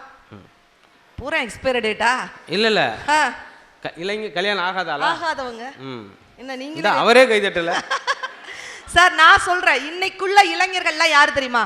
சரி இன்னைக்குள்ள மனுஷங்களே நான் இளைஞர்கள் கூட வேண்டாம், இன்னைக்குள்ளவங்க எல்லாம் என்ன தெரியுமா? இட்லி மாதிரிங்க சார். அப்படியா? ஆமா. எப்படின்னு கேளுங்க சார். குழிக்குள்ள தள்ளுனா கூட சும்மா கும்முன்னு வெளியே வருவாங்க சார். அதுதான் இன்னைக்குள்ள யூத் சார். சார் ஆனா பரவாயில்லம்மா, இப்பதான் கொஞ்சம் பாசிட்டிவா பேசுறேன்னு பார்த்தேன். அப்பயும் குழிக்குள்ள தள்ளுனா கூட நெத்தில அடிச்ச மாதிரி சொல்றேன் சார். வாழ்க்கைங்கிறது என்ன தெரியுமா சார்? ஒரு பிரஷர் குக்கர் மாதிரி எடுத்துக்கோங்க. எப்படின்னு கேளுங்க சார். சொல்லுங்க. அடியில் நல்லா குக்கரை நோட் பண்ணுங்க, அடியில நெருப்பு தப்ப தப்ப தப்ப தப்ப தப்பன்னு எரிஞ்சா கூட மேல அப்படி விசில் அடிச்சு தந்த சந்தோஷத்தை வெளிப்படுத்துது பாத்தீங்களா? அதுதான் குக்கர் போல இன்னைக்குள்ளவங்க பாசிட்டிவா எடுத்துக்கிட்டாங்க சார். அது வேணும் இது வேணும் அப்படிலாம் கிடையாது. வாய்ப்புங்கிறது வாழ்க்கைங்கிறது ஐஸ்கிரீம் மாதிரிங்க. அது டேஸ்ட் பண்ணாலும் கரையும், வேஸ்ட் பண்ணாலும் கரையும். யார் ஒருத்தங்க வேஸ்ட் பண்ணாம டேஸ்ட் பண்றாங்களோ அவன் தான் இன்னைக்குள்ள காலகட்டத்தில் புத்திசாலி அப்படின்ட்டு சொன்னா இன்னைக்குள்ள மக்கள் புத்திசாலி. நடுவர் அவர்களே, ஒரு காலத்துல நிலாவை காமிச்சு பிள்ளைக்கு சோறு ஊட்டினாங்க நம்ம அம்மா அப்பா, அப்படிதானே? இன்னைக்கு நிலாவுக்கே போய் தன்னுடைய மகன் கால் பதிக்கிறான் என்று சொன்னார். இது பொற்காலமா இல்லையா? நீங்க சொல்லுங்க. இன்னைக்கு நிலாவில் தெற்கு பகுதியில் முதல்ல நம்மளுடைய சந்திராயன் 3 கால் பதிக்கும் பொழுது இந்தியன்டா அப்படின்னு ஒவ்வொரு தமிழர்களும் கெத்தா காலர் தூக்கி விட்டுட்டு சொல்றமே, இது பொற்காலமா இல்லையா சார்? சந்தோஷம் தான். அங்கேயே 2 பேர் பேசுறான். என்ன மாப்பிள்ள முதல்ல நிலாவுக்கு போய் ஃபர்ஸ்ட் 2 கல்லை ஊண்டிட்டு வந்துருவோம் மாப்பிள்ள. எதுக்கு பிளாட்டு போடத்தான் அங்கேயும் அந்த வேலை தான். நிலான ஒண்ணா எனக்கு ஒண்ணு ஞாபகத்துக்கு வருது சார். சொல்லுங்க. நைட் 2 மணி இருக்கும் சார். நல்லா எங்க வீட்டுல தூங்கிட்டு இருந்தாங்க. திடீர்னு பார்த்தா நழுக்குன்னு ஒரு மிதி என் முகத்துல. தடம் தெரியுதா? மலர்வழிக்கா தெரியுதான் பாருங்கக்கா. மேக்கப்பை தாண்டி வெளியே தெரியுது பாரு. நழுக்குன்னு ஒரு மிதி, பட்டக்குன்னு அப்படியே எந்திரிச்சிட்டேன். அவர் அண்ணனுக்கு பாரு திடுக்குன்னு இருக்கு அவருக்கு. என்னத்தை தான் சொல்ல போறாளோ அப்படி. என்னடா அப்படின்ட்டு தூங்கிட்டு இருக்கும்போது ஒருத்தர் மிதிச்சா எப்படி இருக்குங்க? பட்டக்குன்னு எந்திரிச்சிட்டேன். பார்த்தா எங்க வீட்டுக்காரர் மீச்சிருக்காருங்க. செம்ம டென்ஷன் ஆயிட்டு. மாமா ஒரு நாளாவது எனக்கு பட்டிமன்றம் இல்ல, நான் தூங்க நிம்மதியா தூங்க விடுறீங்களா? ஏன் மாமா என்ன மிதிச்சுக்கு வலி தாங்க முடியலன்னு அழுதுகிட்டே இருந்துச்சு. தேவையில்லை இவ்வளவு பெர்ஃபார்மன்ஸ் தேவையில்லை. எங்க வீட்டுக்காரர் என்ன சொன்னார் தெரியுமா சார்? எங்களுக்கு என்ன வாட்ஸ்அப்ல சொன்னாரு? என்ன சொன்னார் தெரியுமாக்கா? ஒரே வெக்கமா இருக்கு சார், சொல்லிடவா? சரி, நீங்க வாட்ஸ்அப்ல சொல்லி விடுங்க. நல்லுக்குன்னு ஒரு மிதி, ஏன் மாமா மிதிச்சீங்க அப்படின்னு. அடுத்து யாராவது வேற ஆள் வந்து மிதிக்க போறாங்க பாருங்க. இல்ல என்ன சொன்னார் தெரியுமா? எனக்கு ரொம்ப நாளா நிலாவுல கால் வைக்கணும்னு ஆசை பாரதி. யாரும் கோவப்படாங்க. அந்த அம்மா அங்க ஒரு அம்மா இன்னொரு மிதி மிதிச்சிருக்குன்னு வளரலாம். எங்க வீட்டுக்காரெல்லாம் எவ்வளவு பொதுநல சேவை தெரியுமா சார்? அவரை மாதிரி மனுஷன்னா அப்படி சந்தோஷமா வாழணும். எங்க வீட்டுக்கார பத்தி சொல்றேன் சார். நீங்க பைக் வச்சிருக்கீங்களா? என் வீட்டுக்காரும் பைக் வச்சிருக்காரு. நீங்களாம் பைக்ல என்ன போர்டு மாட்டிருக்கீங்க? ஏதாவது நம்பர் பிளேட் மாட்டிருப்பீங்க. TN58 அவ்வளவுதான் மாட்டிருப்பீங்க. பட் என் வீட்டுக்கார் பொதுநல சேவையில அப்படி மிஞ்சினவர், அன்னை தெரசாவே மிஞ்சினவர். பைக்ல என்ன போர்டு புதுசா மாட்டிருக்காரு தெரியுமா? மகளிர் பயணம் செய்ய கட்டணம் லைன் மாட்டி வச்சிருக்கிறாருங்க.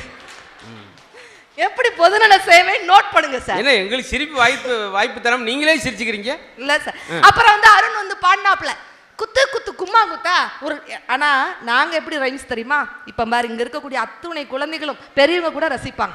உருளைக்கிழங்கு செல்ல குட்டி எங்க போச்சு, கத்தரிக்காய் கூடையில தூங்க போச்சு, கத்தரிக்காய் எட்டி உதச்சி அழுதுருச்சு, அம்மா வந்து கொஞ்சினதும் சிரிச்சிருச்சு. பாருங்க, பின்னாடி கூட ஒரு குழந்தை எந்திரிச்சு நின்று கைத்தட்டல் கொடுக்குதுன்னா அதுதான் சார் இந்த காலம்.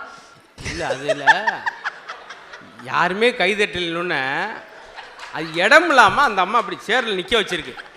உடனே ஒரு பிள்ளை எந்திரிச்சு நின்று அது இன்னும் தவழ்ந்துகிட்டு இருக்கு அந்த பிள்ளை. பாவம். உங்களை மாதிரி வெறி கொண்ட பேச்சாளர்களை சார் பாசிட்டிவா வரணும் சார். பாசிட்டிவா. ஆமா, குழிய தோண்டி புதைப்பான் சார். விலை மதிப்பற்ற செல்வம் அறிவு, பலமான ஆயுதம் பொறுமை, மிகச்சிறந்த பாதுகாப்பு உண்மை, அற்புதமான மருந்துனா அதுதான் சிரிப்பு என்று சொன்னால், ஒரு கோபம் 10 நோயை உண்டாக்குன்னு சொல்லுவாங்க, ஒரு சிரிப்பு தான் 1000 நோய்களை குணமாக்கும் சக்தி சிரிப்புக்கு இருக்கு அப்படின்னு சொன்னா, அதனால தான் இன்னைக்கு நகைச்சுவை மருத்துவர் முத்துசாரே நீங்க கூப்பிட்டுருக்கிறீங்க அப்படின்னு சொன்னா, நடுவர்களே இன்னைக்குள்ள விஷயங்கள் எல்லாம் பாசிட்டிவா எதையுமே எடுத்துக்கிடுவாங்க சார். என்ன எதுக்கு கூப்பிட்டுருக்காங்க தெரியுமா? Yes sir. இருக்கிற நடுவுல நான் தான் சம்பளம் வாங்காம பென்ஷன் வாங்குறாள். அப்ப எங்களுக்கும் கிடையாதா? உங்களுக்கு பென்ஷன் வாங்கல, உங்களுக்கு ஓய்வூதியம் தான். ஓய்வூதியமா சார்? பசங்க எவ்வளவு ஜாலியா இருப்பாங்க. கிளாஸ்ல வாத்தியார் பாடம் எடுக்கிறாரு. டேய், ஒரு கிணத்துல 25 தவளை இருக்கு, அதுல 10 செத்து போச்சு, மீதி எத்தனைடா இருக்கும்? இவன் சொல்றான் 25 இருக்கும் சார். அறிவு இருக்காடா? எருமை 25 இல்ல 10 போச்சுன்னா எத்தனை? 15 தவளை இருக்கும்ல. அட கூறுகட்ட வாத்தியாரு, செத்து போன தவளை எங்க கிடக்கும்? அதுவும் கிணத்துக்குள்ள தாண்டா இருக்கும் அப்படிங்கிறான். எவ்வளவு யோசிக்கிறான் சார். டேய், உலகத்துல முதல்ல சுத்தினவன் யாருடா? இவன் சொல்றான் ஊரை சுத்தின வெட்டிப்பையில பத்தி நமக்கு ஏன் சார் பேச்சு? விடுங்க சார். யோசிக்கிறான் பாருங்க சார். டேய், உனக்கு தமிழ் மொழி பிடிக்குமா ஆங்கில மொழி பிடிக்குமா? எனக்கு பக்கத்து விட்டு தேன்மொழி தான்க்கா ரொம்ப பிடிக்குங்கிறான். ஒரு காலத்துல நிலாவை காமிச்சு சோறு ஊட்டினாங்க, இன்னைக்கு பக்கத்து விட்ட கலாவை காமிச்சாதான் பயப்புள்ள சோறே திங்கிறான்னா நாங்க அதுக்கு தகுந்த மாதிரி மாறிக்கிட்டோம் சார். என்ன தப்பு? ஒரு தமிழ் வாத்தியார் கிணத்துல விழுந்துட்டார். விழுந்துட்டாரா? நான் விழுந்துட்டு பேசும்போது தான் விழுகுறாரு. ஆமா விழுந்துட்டு காப்பாற்றுங்கள் காப்பாற்றுங்கள். அவர்கிட்ட படிச்சவ எட்டி பார்த்தேன். ஐயா தமிழையா நீங்களா, இருங்க ஏன் எடுத்துட்டு வாரேன். அவர் தண்ணியை குடிச்சிக்கிட்டு சும்மா இருக்கணும்ல. தம்பி ஏன் எடுத்து வாரேன் என்று சொல்லாதே, அது இலக்கண பிழை. ஏன் எடுத்து வருவேன் என்று சொல்ல வேண்டும். உனக்கு ஜென்மத்துக்கு வரமாட்டேன், உள்ள இருந்து ஜாவுடின்னு போயிட்டான். கிராமம் நடத்துறதுக்கும் ஒரு இடம் இருக்கு, அங்க போய் நடத்தலாமா தண்ணியை குடிச்சுக்கிட்டு. எங்க பசங்க இன்னைக்கு ரொம்ப ஷார்ப்புங்க. அந்த காலத்துல குழந்தைகள் மாதிரி இல்ல. இன்னைக்குள்ள நீங்க 10th 12th மார்க்கெல்லாம் எடுத்து பாருங்க, அவ்வளவு தூரம் எக்கச்சக்கமான மார்க் இன்னைக்கு பசங்க எடுத்துருக்காங்கன்னா, நம்மளை விட நம்மளுடைய குழந்தைகள் மிகப்பெரிய ஷார்ப்பா இருக்கிறாங்கன்னா உண்மைனா நீங்க ஒரு கைத்தறல கொடுங்க. நம்மளே ஆச்சரியப்படுவோம் நம்மளுடைய குழந்தைகளை பார்த்து, எப்படிப்பா இவ்வளவு ஷார்ப்பா இருக்கான். அன்பும் மரணம் உடைத்தாயின் இல் வாழ்க்கை பண்பும் பயணம் அது அப்படிங்கிற அந்த காலம்ங்க. செல்லும் நெட்டும் உடைத்தாயின் இல் வாழ்க்கை அல்லும் பகலும் கெடும் அப்படிங்கிறதா இந்த காலமா மாறி போச்சே. அப்போ குழந்தைகள் எவ்வளவு ஷார்ப்பா இருக்காங்க. ஒரு அப்பா ஒரு பையன் கொடுக்குன்னு ஓடி வந்து கேட்கிறா அப்பா கிட்ட, அப்பா அப்பா இந்த உலகத்துல அரசியல்வாதிங்கிறாங்க அதிகாரிங்கிறாங்க, எனக்கு ஒண்ணுமே புரியலப்பா. அப்பா சொல்றாரு, டேய் நான் தாண்டா அரசியல்வாதி, உங்க அம்மா தாண்டா அதிகாரி, நம்ம வீட்டுல வேலை பார்க்காங்கடா அவங்க தாண்டா தொழிலாளர் வர்க்கம், நீ தாண்டா இளைய சமுதாயம், உனக்கு இருக்கிற தங்கச்சி பாப்பா அதுதாண்டா இந்தியாவின் எதிர்காலம் அப்படிங்கிறார். பையனுக்கு ஒண்ணுமே புரியல. அப்பா என்னமோ சொன்னாரு அப்படின்னு சொல்லிட்டு அப்படியே தலையை சொரிஞ்சிட்டு குப்புறப்பட்டு தூங்கிட்டான். நைட் நல்லா தூங்கிட்டு இருக்கான். நைட் 2 மணிக்கு விரீர்னு தங்கச்சி பாப்பா அழுதுச்சு. சரி பாப்பா அழுத விஷயத்த அம்மா கிட்ட போய் சொல்லலான்னு பார்த்தா, அம்மா பெண்களுக்கு எவ்வளவு வேலை மேடம், அசந்து படுத்து தூங்கிட்டு இருக்கிறாங்க. சரி பாப்பா அழுத விஷயத்த அப்பா கிட்ட போய் சொல்லலான்னு பார்த்தா, அப்பா அந்த நேரம் பார்த்து வேலைக்காரியை சுரண்டிட்டு இருக்கிறார். கடைசி எங்க சொல்லன்னு தெரியாம அங்கிட்டு ஓடி இங்கிட்டு ஓடி குப்புறப்படுத்து தூங்கிட்டாங்க. அதிகாலையில் எந்திரிச்சான். அப்பா கிட்ட குடுகுடுன்னு ஓடி போய் சொன்னான் அந்த குழந்தை, அப்பா நீங்க எனக்கு ஒரு விஷயம் சொன்னீங்களா, எனக்கு நல்லா புரிஞ்சிச்சுப்பா. என்னடா புரிஞ்சிச்சு? பையன் சொல்றான், அப்பா இந்தியாவின் எதிர்காலம் அழுது கொண்டிருக்கிறது, இந்தியாவின் எதிர்காலம் அழுது கொண்டிருக்கிறது, அதிகாரிகள் உறங்கிக் கொண்டிருக்கிறார்கள், அரசியல்வாதிகள் தொழிலாளர் வர்க்கத்தை சுரண்டி கொண்டிருக்கிறார்கள், இதை எங்கே சொல்வது என்று தெரியாமல் ஒரு இளைய சமுதாயம் அங்கும் இங்குமாக ஆடி ஓடி ஓய்ந்து உறங்கி விட்டது அப்படின்னு சொன்னா, அந்த அளவு புதிய புதிய விஷயங்கள் இன்னைக்குள்ள விஷயங்களுக்கு தெரியுங்க. மகாத்மா காந்தியை பத்தி சொல்லி முடிச்சாப்ல, நான் அதே காந்தியை வச்சே நான் சொல்லி முடிக்கிறேன். மகாத்மா காந்தி ஒரு முறை வெளிநாட்டுக்கு போயிருக்கிறார். வெளிநாட்டுக்கு போயிருக்கும் பொழுது அங்க உள்ள ஒரு வெள்ளைக்காரன், நமக்கு வந்தே மாதரம் அப்படிங்கிறது எப்பேற்பட்ட ஒரு தாரக மந்திரம், நம்மளை கொச்சைப்படுத்தணுங்கிறதுக்காகவே ஒரு நாய்க்கு பேரை சொல்லி கூப்பிடுகிறான், வந்தே மாதரம் கம்ஹியர், வந்தே மாதரம் கம்ஹியர் அப்படிங்கிறான். ஆனா காந்தி கோவப்படவே இல்லை, சிரிச்சுக்கிட்டே இருந்தாப்ல. உடனே வெள்ளைக்காரன் கேட்கிறான் மகாத்மா காந்தியை பத்து, ஒரு நாயை வந்தே மாதரம் கம்ஹியர் கூப்பிடுற உங்களுக்குலாம் கோவப்படலையா, கோவம் வரலையா அப்படின்னு கேட்டதுக்கு மகாத்மா காந்தி சிரிச்சுக்கிட்டே சொன்னாரு, வந்தே மாதரம்னா என்ன அர்த்தம் தெரியுமாப்பா, தாயே உன்னை வணங்குகிறேன்னு அர்த்தம், ஓன் தாய் யாருன்னு இப்பதான் எனக்கு தெரியுது அப்படின்னு சொல்லிட்டு காந்தி செருப்படி பதில் கொடுத்தாரு அப்படின்ட்டு சொன்னா, எங்க இன்றைக்கும் ஈரம் உள்ள உள்ளம் இருக்கத்தான் செய்கிறது, அதை நீங்கள் நேசித்து பார்க்க வேண்டும், யோசித்து பார்க்க வேண்டும் என்று சொன்னார். வாழ்வின் பொற்காலம் இன்றைய காலமாக இருக்கும் என்று சொல்லி, நம்ம ஒவ்வொருத்தரும் தூக்கி எறியக்கூடிய குப்பை இல்லை, இன்னைக்குள்ள ஒவ்வொருத்தரும் தூக்கி எறியக்கூடிய குப்பை இல்லை, தூக்கி கொண்டாடுற கோப்பை என்று நிரூபித்துக் கொண்டிருக்கிறார்கள் இன்றைய இளைஞர்கள் என்று சொன்னார். வாழ்வின் பொற்காலம் இந்த காலம் நீங்க நிரூபிக்கணும் சார். நிரூபிச்சேன் சார். பிக் பாஸ் வீட்ல நான் எத்தனை பேர் பாத்தீங்க? அன்னபாரதி எத்தனை சார்? இவ்வளவு ஃபேன்ஸ் இருக்காங்க சார் எனக்காக, பாருங்க சார். அவ்வளவு ஃபேன்ஸ்ன்ற ஓ மேல ஒரு ஃபேனை சொல்றியா சார்? இவ்வளவு ரசிகர் கூட்டங்கள். Thank you so much madam. என் பேமெண்ட் இறங்கணும்னு உங்களுக்கு கொடுத்துறேன் மேடம். நீ வெளியே அவங்களுக்கு 150 ரூபாய் ஜிபேல போட்டு விடுற நான் பார்த்தேன். அப்படிலாம் இல்லை. பிக் பாஸ் வீட்டில் பார்த்ததுக்கு இவ்வளவு கை தூக்குனேங்க. நான் சமைச்சது எத்தனை பேருக்கா பார்த்தீங்க? பிராவோட கிச்சடிலாம் சொல்லிடாதீங்கக்கா. நீங்கள் பார்த்தீங்களாண்ணே, பொண்டாட்டிக்கிட்ட அடிவாங்களல்ல, அது வரைக்கும் சந்தோஷம். சத்தியமா நான் 2 வச்சேன் சார். சார் பூண்டு குழம்பு வச்சேன், மட்டன் குழம்பு வச்சேன். மட்டன் குழம்பா மட்டமான குழம்பா? நல்லா சமைச்சேன் சார். உண்மையிலே நான் நல்லா சமைப்பேன்க்கா அன்னைக்கெல்லாம். ஆனாலும் என் வீட்டுக்காரர் என்ன சமைச்சு கொடுத்தாலும் மனுஷன் திருப்திப்படுத்த முடியாது. அன்னைக்கு சப்பாத்தி கேட்டார். சரி மனுஷன் சப்பாத்தி கேட்டிருக்காரு, டெய்லி ப்ரோக்ராம் போறேன், இன்னைக்கு தான் மனுஷன் மட்டும் வாய் விட்டு கேட்டிருக்கிறாரு அப்படின்னு சொல்லிட்டு சப்பாத்தி கேட்டிருக்காரான்னு சொல்லிட்டு சப்பாத்தியை சுட்டு வச்சு பக்கத்துல தொட்டுக்க ரசம் வச்சேன் சார் சப்பாத்திக்கு. என்ன சார்? ரொம்ப சந்தோஷம். அடுத்த பட்டிமன்றத்துக்கு வந்துடாது அந்த பக்கம்.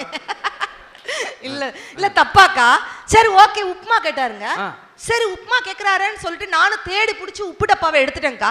மாவு எந்த மாவு போட்டு கலக்கிறதுன்னு தெரியல, பக்கத்துல கோலம் மாவு இருந்துச்சு, அதை போட்டு கலக்கி கொடுத்தேன். என்ன தப்பா சார்? வருதா உன்னை கூட்டு வந்த மாதிரி எங்க தப்பு தான். உண்மையிலே சிலர் சமைச்சா நெஞ்சிலே நிற்கும், அப்பா. ஆனா இவங்க சாப்பாடை சாப்பிட்டா நெஞ்சே நிற்கும். உங்களுக்கு எந்த சாப்பாடு வேணும்னு நீங்கள் பார்த்து. இல்லைங்க சார், நல்ல சில சாப்பிட்டா என்ன சொல்லுவோம், வா அப்பா அன்னபாரதி சாப்பிட்டா வாவ். நீங்கள் முடிவு பண்ணி. நானும் அன்புடன் அன்னபாரதி யூடியூப் சேனல் வச்சிருக்கேன். என்னுடைய ஃபேன்ஸ்லாம் நீங்கள் ஃபாலோ பண்ணுங்க. என்னுடைய சமையல் நல்லா வந்தது நீயா பேன்ஸ் ஒரு ஆள் ஃபேன்ஸ் மட்டும் ஒரு கைத்தட்டல் கொடுங்கப்பா சாருக்கு இந்த இடத்துல ப்ரூஃப் பண்ணு. அது பார்த்தீங்களா, கை தட்டுறப்போ நான் வாட்ச் பண்ணேன், யாரும் சந்தோஷமா தட்டல, கை தட்டு. நீங்க கேளுங்க சார், போன வாரம் தொண்டை கரங்குதுக்குனார். நீங்க என்ன பண்ணுவீங்க? ஒட்டஞ்சத்திர மக்கள் தொண்டை கரக்கரன்னா என்ன சார் பண்ணுவீங்க? சுக்குமல்லி கசாயெல்லாம் வச்சு குடிப்பீங்கல்ல. சரி, மாமாவுக்கு ஒரு சுடுதண்ணி கேட்டாருக்கா, சுடுதண்ணியாவது வச்சு கொடுப்போன்னு சொல்லிட்டு சுடுதண்ணி வச்சு கொடுப்பாருதினார். நான் சொன்னேன், ஓகே மாமா, சுடுதண்ணியை ஸ்விக்கியில் ஆர்டர் பண்ணிட்டுமான்னு கேட்டேன். என்னங்க சார், இதை பார்த்து 4 பெண்கள் அதையும் கற்றுக்கிற போகிறாங்க. ஆணும் பெண்ணும் சரிநிகர் என கொண்டால் அறிவில் ஓங்கி வையகம் தலைக்கும் என்று சொன்னான் முண்டாசு கவிஞன் பாரதி. ஒரு காலத்துல பெண் மட்டும்தான் அடுப்படி வேலை செய்யணும் அப்படின்னு இருந்தாங்க. இன்னைக்கு ஆணும் வேலை செய்யறாங்க, பெண்ணும் வேலை செய்யறாங்க. நீ இட்லி வச்சா நான் சட்னி வைக்கிறேன், நீ சாம்பார் வச்சா நீ தோசை சுடுற. இன்னைக்கு ஆணும் வேலை பார்க்கறாங்க, பெண்ணும் வேலை பார்க்கறாங்க. சிற்றுண்டி செய்பவள் தான் அன்னை காலத்துல இருந்தாங்க. இன்னைக்கு செயற்கைக்கோள் ஓட்டிட்டு இருக்கிறாங்க பெண்கள் என்று சொன்னால் இது சாதிக்கக்கூடிய காலமா இல்லையங்க. ஒரு காலத்துல மெட்டி அணிந்த கால்கள் எல்லாம் இன்னைக்கு மெட்ரோ ட்ரெயின் ஓட்டி கொண்டிருக்குங்க. சென்னையில முதல்ல மெட்ரோ ட்ரெயின் ஓட்டுனது எந்த ஆண் கொம்பனும் இல்ல, பிரீத்திங்கிற ஒரு பெண்மணியைக்கு சாதனை படுத்திருக்கலாம் அப்படின்ட்டு சொன்னா. இதே பக்கத்துல கரூர் பக்கத்துல ஒரு பெட்ரோல் பல்கில் எழுதியிருக்கக்கூடிய வள்ளுவர் ஏஜென்சிஸ் அப்படிங்கிற அந்த பெட்ரோல் நிறுவனம் என்ன எழுதியிருக்கு தெரியுமா? சொல்லுங்க திருக்குறள், அல்லுங்க பெட்ரோல். சார், சொல்லுங்க திருக்குறள், அல்லுங்க பெட்ரோல். சந்தோஷம். 10 திருக்குறளை சொன்னா 1/2 லிட்டர் பெட்ரோல் இலவசம். 20 திருக்குறள் சொன்னா 1 லிட்டர் பெட்ரோல் இலவசம். ஏன் போட்டிருக்காருன்னா எவனும் சொல்ல போறதில்லை, அவருக்கு தெரியும். அதனால ஒரு பெட்ரோல் வேஸ்ட் ஆகாதுன்னு அவர் நல்லா தெரியும். நீங்க அருண் சொல்றாப்ல இன்னைக்குள்ள தலைமுறை கண்ணாடி போட்டிருக்காங்க. எனக்கு இன்னைக்கும் விஷயங்கள் நல்ல விஷயங்கள் இருக்குது, அதை நீங்க பார்க்கணுங்க. ஒரு காலத்துல மூட நம்பிக்கையோட மிகப்பெரிய அங்கீகாரமா இருந்தாங்க, அப்படிதானே? ஒரு பையன் குடுக்குன்னு மரத்து மேல ஏறினா, அப்பா சொல்றாரு கீழே குதிட்டா உன்னை நான் பிடிச்சிக்கிட்டேன்டா அப்படிங்கிறார். இப்ப உன்னை நம்பி குதிக்கலாமா? குதிட்டா உன்னை நான் பிடிச்சிக்கிட்டேன்டா. அந்த அப்பாவை நம்பி இந்த பையன் கீழே குதிக்கிறான். அப்பா 2 கையும் விட்டுட்டார். அப்படி முட்டு பூரா ரத்தம் தேய்ச்சிக்கிட்டே இருந்துக்கிறான். அப்பா நீ பிடிப்பன்னு தானப்பா விழுந்தேன், ஏன்பா விட்ட? அந்த அப்பா அந்த குழந்தைக்கு சொல்லி குடிச்சாருங்க, டே இந்த உலகத்துல எவனையும் நம்பக்கூடாதுடா. புலியின் பல்லை நம்புகிறாய், நரியின் கொம்பை நம்புகிறாய், ஜோசியரின் சொல்லை நம்புகிறாய், கிளியின் ஏட்டை நம்புகிறாய், கைரேகை கோட்டை நம்புகிறாய். இதை எதையுமே நம்பாதுடா, உன்னை மட்டும் நம்புடா, உன் திறமையை நம்புடா, அதுதான் உன்னை கடைசி வரைக்கும் வாழ வைக்கும் என்று சொல்லி கொடுத்தது இன்றைய தலைமுறை என்று சொன்னார். மூட நம்பிக்கையை தாண்டி இன்னைக்கு ஜெயிக்கிறோமா இல்லையா? சினிமா வசனங்கள் சொன்னீங்க, இன்னைக்கு சினிமா வசனம் இல்லையா? வேலை, அதை சொல்லி முடிச்சுக்கிட்டேன் சார். வேலை இல்ல பட்டதாரி படம் இல்லையா? தனுஷ் ரசிகர்கள் எத்தனை பேர் பாருக்கிறீங்க? எவ்வளவு பேர் இருக்கிறீங்க, பரவாயில்ல. அதுல சூப்பரா மாஸ் டயலாக் சொல்லியிருப்பார் படிக்காதவனை பத்து. டே ஏண்டா வெள்ளை பண்ணி, எந்த வேலையும் செய்யாம தகுதியான படிப்பும் இல்லாம உங்க அப்பா பணக்காரங்களெல்லாம் ஒரே காரணத்தாலும் நோகாம நேரம் முதலாளி சீட்ல உட்காந்து உனக்கே இவ்வளவு திமிர் இருக்கே. அப்பா அம்மா கஷ்டப்பட்டு ஸ்கூலுக்கு டொனேஷன் கட்டி எல்கேஜில இருந்து 10வது வரைக்கும் ஃபெயில் ஆகாம படிச்சு 10வதுல ஈஸியான குரூப் எல்லாம் விட்டுட்டு இந்த குரூப் எடுத்தா தான் இன்ஜினியர் ஆக முடியும். கஷ்டமான குரூப்பா பார்த்து எடுத்து physics tuition, chemistry tuition, maths tuition, ரோடா அலைஞ்சு அதுக்கு ஃபீஸ் கட்ட பெத்தவங்கள ரோட அலைய விட்டு அம்மா நகையை அடமான வச்சு ஃபர்ஸ்ட் இயர்ல இருந்து 4th இயர் வரைக்கும் அரியர்லாம் 4th இயர்ல மொத்தமா கிளியர் பண்ணி இந்த சொசைட்டிக்குள்ள நுழைஞ்சு அந்த சொசைட்டி என்ன வேலை இல்லைன்னு சொல்லி செருப்பால் அடிச்சு 3 வருஷம் 4 வருஷம் வீட்டில் தண்டமா உட்காந்து அப்பா என்ன தண்ட சோறு திட்டி சாப்பிடுற ஒவ்வொரு வாய் சாப்பாடும் தொண்டைக்குள்ள சிக்கி வலிச்சு இறங்கி கடைசி எவனோ ஒரு புண்ணியமா வேலை கொடுத்தா அதையும் புடுங்கிக்கிற ஒன்ன மாதிரி புறம்பக்க சமாளிச்சுட்டு முன்னாடி பேசிட்டு இருக்க வேலை இல்லாப்பட்டதால் எனக்கு எவ்வளவு திமிர் இருக்குண்டா அப்படின்ட்டு இன்றைக்கும் சினிமா வசனங்கள் வரத்தான் செய்கிறது. என்றைக்குமே படிப்பை விட பெத்தவங்க வசதி தாங்க. ஏன் தெரியுமா? அதனால தான் நம்ம பெத்தவங்களோட இனிஷியலை நம்மளுடைய பெயருக்கு முன்னாடியும் நம்ம படித்த டிகிரியை பெயருக்கு பின்னாலையும் எழுகிறோம் என்று சொன்னால் என்றைக்குமே நாங்கள் பழமையை மறப்பதில்லை. இன்றைக்கும் புதிய சாதனைகள் வந்து கொண்டு தான் இருக்கின்றன, அதை வரவேற்போம் என்று சொல்லி உதிர்ந்து விட்ட பூக்களுக்கு கண்ணீர் சிந்துவதை விட உதிக்கின்ற பூக்களுக்கு கொஞ்சம் தண்ணீர் விடுங்கள். இளைய பாரதம் செழித்து விளங்கும். நன்றி, வணக்கம் ரசிக பெருமக்களே. ரொம்ப நன்றி. நிறையா விஷயத்தை அடுக்கி வேகப்படுத்தி வசனங்களாக சொல்லி முடிச்சிட்டாங்க. இந்த அன்னைக்கு ஒரு ஆள் ரெடியாக இருக்கார். அவர் வந்து யோசிச்சுக்கிட்டு இருக்கார், பேசுவோமா இல்லை ஒரு வாரம் டைம் எடுத்து கூட நம்ம பேசுவோமா அப்படின்றது அவர் ஒரு படபடப்பு. ரொம்ப சந்தோஷம். ஏன்னா அந்த காலத்தில் வாழ்த்துவாங்க, நல்லா பேசினீ தம்பி, இன்றைக்கெல்லாம் எப்படி சொல்கிறாங்கன்னா, அன்றைக்கி ஒரு பாட்டி சொல்லு, தம்பி நீ இங்கே பேசுகிற விட டிவியில் பேசுகிறான்ட்டு எனக்கெல்லாம் பிடிக்கும் அப்படின்னு. ஏன் பாட்டி? அங்கிட்ட நாங்கள் ஆஃப் பண்ணிட்டு படுத்துருவோம்.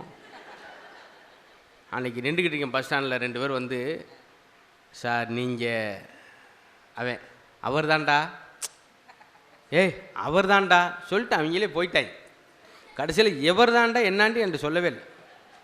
இன்னொரு இடத்துல டீ சாப்பிட்ற சும்மா இருக்க அப்படின்ட்டு வந்துட்டு நான் தான் கொடுப்பேன். டீ கொடுக்குறான், பச்சி வாங்கி கொடுக்குறான், கொடுத்துட்டு சும்மா இருங்க சார், ரசிகர்கள் செய்கிறதானே அப்படின்னு. பக்கத்தில் வந்து சிம்மராசி அவிட்ட நட்சத்திரம், கொஞ்சம் பார்த்து சொல்லுங்க அப்படின்னு. சிம்மராசி அவிட்ட நட்சத்திரமா? டீ தானே வாங்கி நீங்கள் ஏன்னா அந்த டிவியில் சோசியம் சொல்லுவீங்க. என் நிலைமை பார்த்தீங்களா சார்? ஒரு 15 பேர் ஃபோட்டோ எடுத்துக்கிட்டு இருக்கான். 15 பேர் ஃபோட்டோ எடுத்துகிட்டு காருக்கிட்ட ஏறும்போதும் ஒரு 5 பேர் வந்தேன், சார் ஒரு செல்ஃபி பச்சுக்கு 15 செல்ஃபிங்க அடிச்சுட்டாங்க 5 பேரும். கடைசியாக ஒரு கேள்வி கேட்டேன் பாரு, ஆமாம் நீங்கள் யார் சார் அப்படின்டா. தெரியாமலே அது மாதிரி ரசிக்கிறதா இருக்கட்டும், அதுவே மாறி போச்சு. வாத்தியார் பார்த்தீங்களா, ஸ்டூடெண்ட் இன்னைக்கு நாங்கள் அறிவுபூர்வமாக பதில் சொல்கிறோம், அறிவுபூர்வமாக எழுதுகிறோம், மார்க்கை பார்த்தீங்களா எவ்வளோ எடுத்துருக்கோம்னு. அப்போ இன்றைக்கி அறிவாளித்தானே சார் இருக்கும், என்ன சார் சொல்கிறீங்க அப்படின்னு சொன்னான். பார்த்தீங்களா, அதாவது பொண்ணு கூட தெரிஞ்சால் எழுதலட்டி கொடுத்துரும் பேப்பரை, இவன் தான் ஏதாவது எழுதிக்கிட்டே இருப்பான். கடல் அரிப்பை தடுக்க நாம் என்ன செய்ய வேண்டும்? சயின்ஸில் கடல் அரிப்பை தடுக்க நாம் என்ன செய்ய வேண்டும்? கீழே எழுதியிருக்கான், லேசாக சொரிஞ்சு விட வேண்டும். மொத்தமாக சொரிஞ்சிட்டு போனதான். இப்படி நாங்கள் சமாளிக்கிறதுக்கு எங்களுக்கு முடியும் அப்படின்னு சொல்லி எங்களுடைய அருமை அண்ணன் அன்பரசன் அவர்களுக்கு ஒரு பெரிய உற்சாகமான கரகோஷம் கொடுத்து, உங்கள் ஊருக்காரர் கைத்தட்டல் குறைவு இருக்காது. ஏன்னா அவரே ஒரு 20 பேர் கூட்டு வந்திருப்பார். அவங்க ஊருக்கார் பேசும்போதே 2 பேர் எந்திரிச்சு வெளியே போகிறீங்க. ஏன்னா காலையில் டீ கடையில் அவர் பேசும்போது கேட்டுக்குருவோம் அப்படின்னு சொல்லிட்டு ஆரம்பிங்க சார். நல்லதொரு கோடை சிறப்பு பட்டிமன்றத்தை நடத்தி கொண்டிருக்கக்கூடிய டைம் மீடியாஸ் நிறுவனத்திற்கும் இந்த நிகழ்ச்சியை ஏற்பாடு செய்து கொடுத்த அனைத்து ஆன்றோருக்கும் அவையில் உள்ள பேச்சாளர் பெருமக்களுக்கும் எனது நெஞ்சார்ந்த நன்றியை உரித்தாக்கி எனது உரையை துவக்குகிறேன். நடுவர் ஐயாவை பற்றி நான் கண்டிப்பாக சொல்லியே ஆகணும். நானும் ஒரு 4-5 நடுவர்களுக்கு கூட பேசியிருக்கிறேன். உண்மையிலேயே மேடையை அழித்து பேசக்கூடிய நடுவர்களுக்கு மத்தியில், மேடைக்கு வரும்போதே அழித்து விட்டு பேசக்கூடிய பேச்சாளர்களுக்கு மத்தியில், நடுவர்களுக்கு மத்தியில் நாள்தோறும் புதிய செய்திகளை படித்து விட்டு பேசக்கூடிய ஒரே ஒரு பட்டிமன்ற நடுவர் எங்கள் மதிப்பிற்குரிய நகைச்சுவை நாயகன் அண்ணன் மதுரை முத்து என்பதை மிகுந்த பெருமையோடு சொல்லிக் கொள்கின்றோம். சார், வரவேற்கிறத பற்றி அந்த காலம் இந்த காலம் பண்பாடுன்னு சொன்னாங்க இல்லைங்களா? ஆமாம் சார், அந்த காலத்துலாம் ரொம்ப நாள் கழிச்சு ஒருத்தர் பார்க்குறோம்னு வைங்களேன், அவங்கள எடுத்து பார்த்து போய் கேட்போம், ஏங்க நல்லா இருக்கீங்களா, நீங்கள் நல்லா இருக்கீங்களா, உங்கள் வீட்டில் நல்லா இருக்காங்களா, அம்மா நல்லா இருக்காங்களா, அப்பா நல்லா இருக்காங்களா, இதெல்லாம் நம்ம ரொம்ப சர்வசாதாரணமாக கேட்போம். அவங்களும் நம்ம ரொம்ப வாஞ்சையோடு கேட்பாங்க. ஆனால் இன்றைக்கி காலையில் ஒட்டஞ்சத்திரம் பஸ் ஸ்டாண்டில் வந்து இறங்கினேன் சார். ரொம்ப நாள் கழிச்சு ஒருத்தரை பார்த்தேன், யதார்த்தமாக கேட்டேன், சார் நல்லா இருக்கீங்களா அப்படின்னு. ரொம்ப நாள் ஆச்சுன்னு டக்குன்னு வந்து சட்டையை பிடிச்சிட்டான். ஏயா இதுக்கு முன்னாடி நான் கெட்டாக கிடந்தேன், இப்போ நீ நல்லா இருக்கியான்னு வந்து கேட்குற அப்படின்னு. யாரையுமே நல்லா இருக்கியான்னு கூட கேட்க முடியல சார் இந்த காலத்தில். அப்படித்தான் நிலைமை போயிட்டு இருக்குது. காலையிலே ஒரு தடுமாற்றத்தோடு தான் வந்திருக்கீங்க. இந்த அம்மா வந்தாங்கல்ல, சாக வேண்டும் எடுத்தோன்னு என்னான்டே தெரியல, அப்படி ஆகி போச்சு. இங்கே சாக உண்டு, அங்கே சட்டையை பிடிக்கிறான், அடுத்த பாவம் அவங்க நாகர்கோவில் மொத்தம் மூச்சை பிடிச்சிட்டு போயிடுவாங்க. உண்மையிலேயே நடுவர் அவர்களே, அந்த காலத்தில் வாழ்ந்த மனிதர்கள் ஏழ்மையானவர்களாக இருந்திருக்கலாம், ஆனால் யதார்த்தமானவர்களாக இருந்தார்கள் என்பதுதான் உண்மை. உடைந்த வீடுகளில் வாழ்ந்திருக்கலாம், உடையாத உறவுகளோடும் உடைந்து போகாத மனங்களோடும் வாழ்ந்தார்களா இல்லையா என்பதுதான் உண்மை சார். இந்த காலத்தில் அப்படி இருக்குதுங்களா? உடைந்து போகாத வீடுகள் எங்கு பார்த்தாலும் இருக்கின்றது, ஆனால் உறவுகள் உடைந்து சிதறி கிடக்குதுங்கிறதான உண்மை. அப்படிப்பட்ட காலம் தானே இந்த காலத்தில் இருக்கிறான் சார். நல்லா யோசிச்சு பாருங்க, அந்த காலத்திலையும் குடிக்கிறவன் இருந்தான், தண்ணி போடுறவன் இருந்தான். ஊருக்கு ஒருத்தன் இருப்பான், 2 பேர் இருப்பான். அவனும் ஒளிஞ்சு போவான், தலையில் துண்டை போட்டுக்கிட்டு. ஊருக்குள்ளே யாராவது பார்த்தா பேசுவானே, குடிகாரம் போகிறான் பாரு, சூதாடி போகிறான் பாருன்னு. அது அந்த காலங்க. ஊருக்கு பயந்து ஒளிஞ்சு திரிஞ்சு குடித்தது. ஆனால் இன்னைக்கு வீட்டுக்கு 2 பேர் இருந்தால் 2 பேரும் குடிக்கிறான். குடிக்காதவன் ஊருக்கு ஒருத்தர் 2 பேர் இருக்கான், அவன் தலையில் துண்டை போட்டுக்கிட்டு ஒளிஞ்சு போயிட்டு இருக்கிறான். பார்த்தா ஏதாவது சொல்லுவானுங்களோ அப்படின்னு. இன்னைக்கு இந்த காலம் அப்படித்தானே இருக்குதுங்க. அதான் நீங்கள் உண்மை. இது மாதிரி நிறையா இருக்குங்க. அந்த காலத்து உணவு முறைகளை சொன்னாங்க, ராய் ரொட்டியும் கம்மங்கூழ் சாப்பிட்டுட்டு இருக்கிற வரைக்கும் நம்ம எவ்வளோ ஆரோக்கியமாக வாழ்ந்துக்கிட்டு இருந்தோம். இளநீரும் பதநீரும் குடிச்சிட்டு இருக்கிற வரைக்கும் இந்த உடல் எவ்வளவு ஆரோக்கியமாக இருந்தது. ஆனால் இன்னைக்கு இந்த கொக்கோ கோலாவும் பீட்சாவும் வந்ததுக்கப்புறம் மனிதனுடைய வாழ்க்கை எத்தனை நோய்களை நம்ம சந்திச்சுக்கிட்டு இருக்கிறோம் சார். அந்த காலத்துலலாம் எல்லாத்துக்கிட்டையும் ஒரு சமூக ஒழுக்கம் இருந்ததுங்க. அதாவது ஒரு 60 வருஷத்துக்கு முன்னாடி ஒரு நகையோ பணமோ கீழே கிடந்துன்னு வைங்களேன், நம்மளால் எடுத்தான்னா கொண்டு போய் நேரம் அவங்க அப்பாட்டோ தாத்தாட்டே கொடுத்து கேட்பேன், இந்த மாதிரி நகை கிடந்ததுங்க அப்படின்னு. அவங்க அப்பா இல்லைன்னா தாத்தா சொல்லுவார், யாருன்னு கேட்டு பாடுறா, இல்லைன்னா கொண்டு போய் கோயில் உண்டியலில் போட்டுரு, அது நமக்கு வேண்டாம் அப்படிம்பாங்க. ஒரு 25 வருஷத்துக்கு முன்னாடியும் கூட ஒரு சின்ன அளவில் ஒழுக்கம் இருந்ததுங்க. அதே மாதிரி ஏதாவது ஒரு பொருளோ நகையை கீழே கடந்து எடுத்துக்கொண்டே கொடுத்தா இது விசாரிச்சு பாரு, இல்லைன்னா கொண்டு போலீஸ் ஸ்டேஷனில் கொடுத்துட்றாம்பியா. ஆனால் இன்னைக்கு அப்படியா சார் இருக்குது? ஒரு நகையோ பணமோ காணாமல் எடுத்துக்கொண்டு கொடுத்து பாருங்க, ஒருத்தருக்கும் சொல்லாத கொம்மாட்டை கொண்டு கொடுத்துரு. இதுதான் இன்னைக்கு நிலவரமாக இருக்குது. இந்த ஒரு சின்ன சமூக ஒழுக்கத்தை கூட கற்றுக் கொடுக்காத காலம் தான் இந்த காலமாக இருக்குது.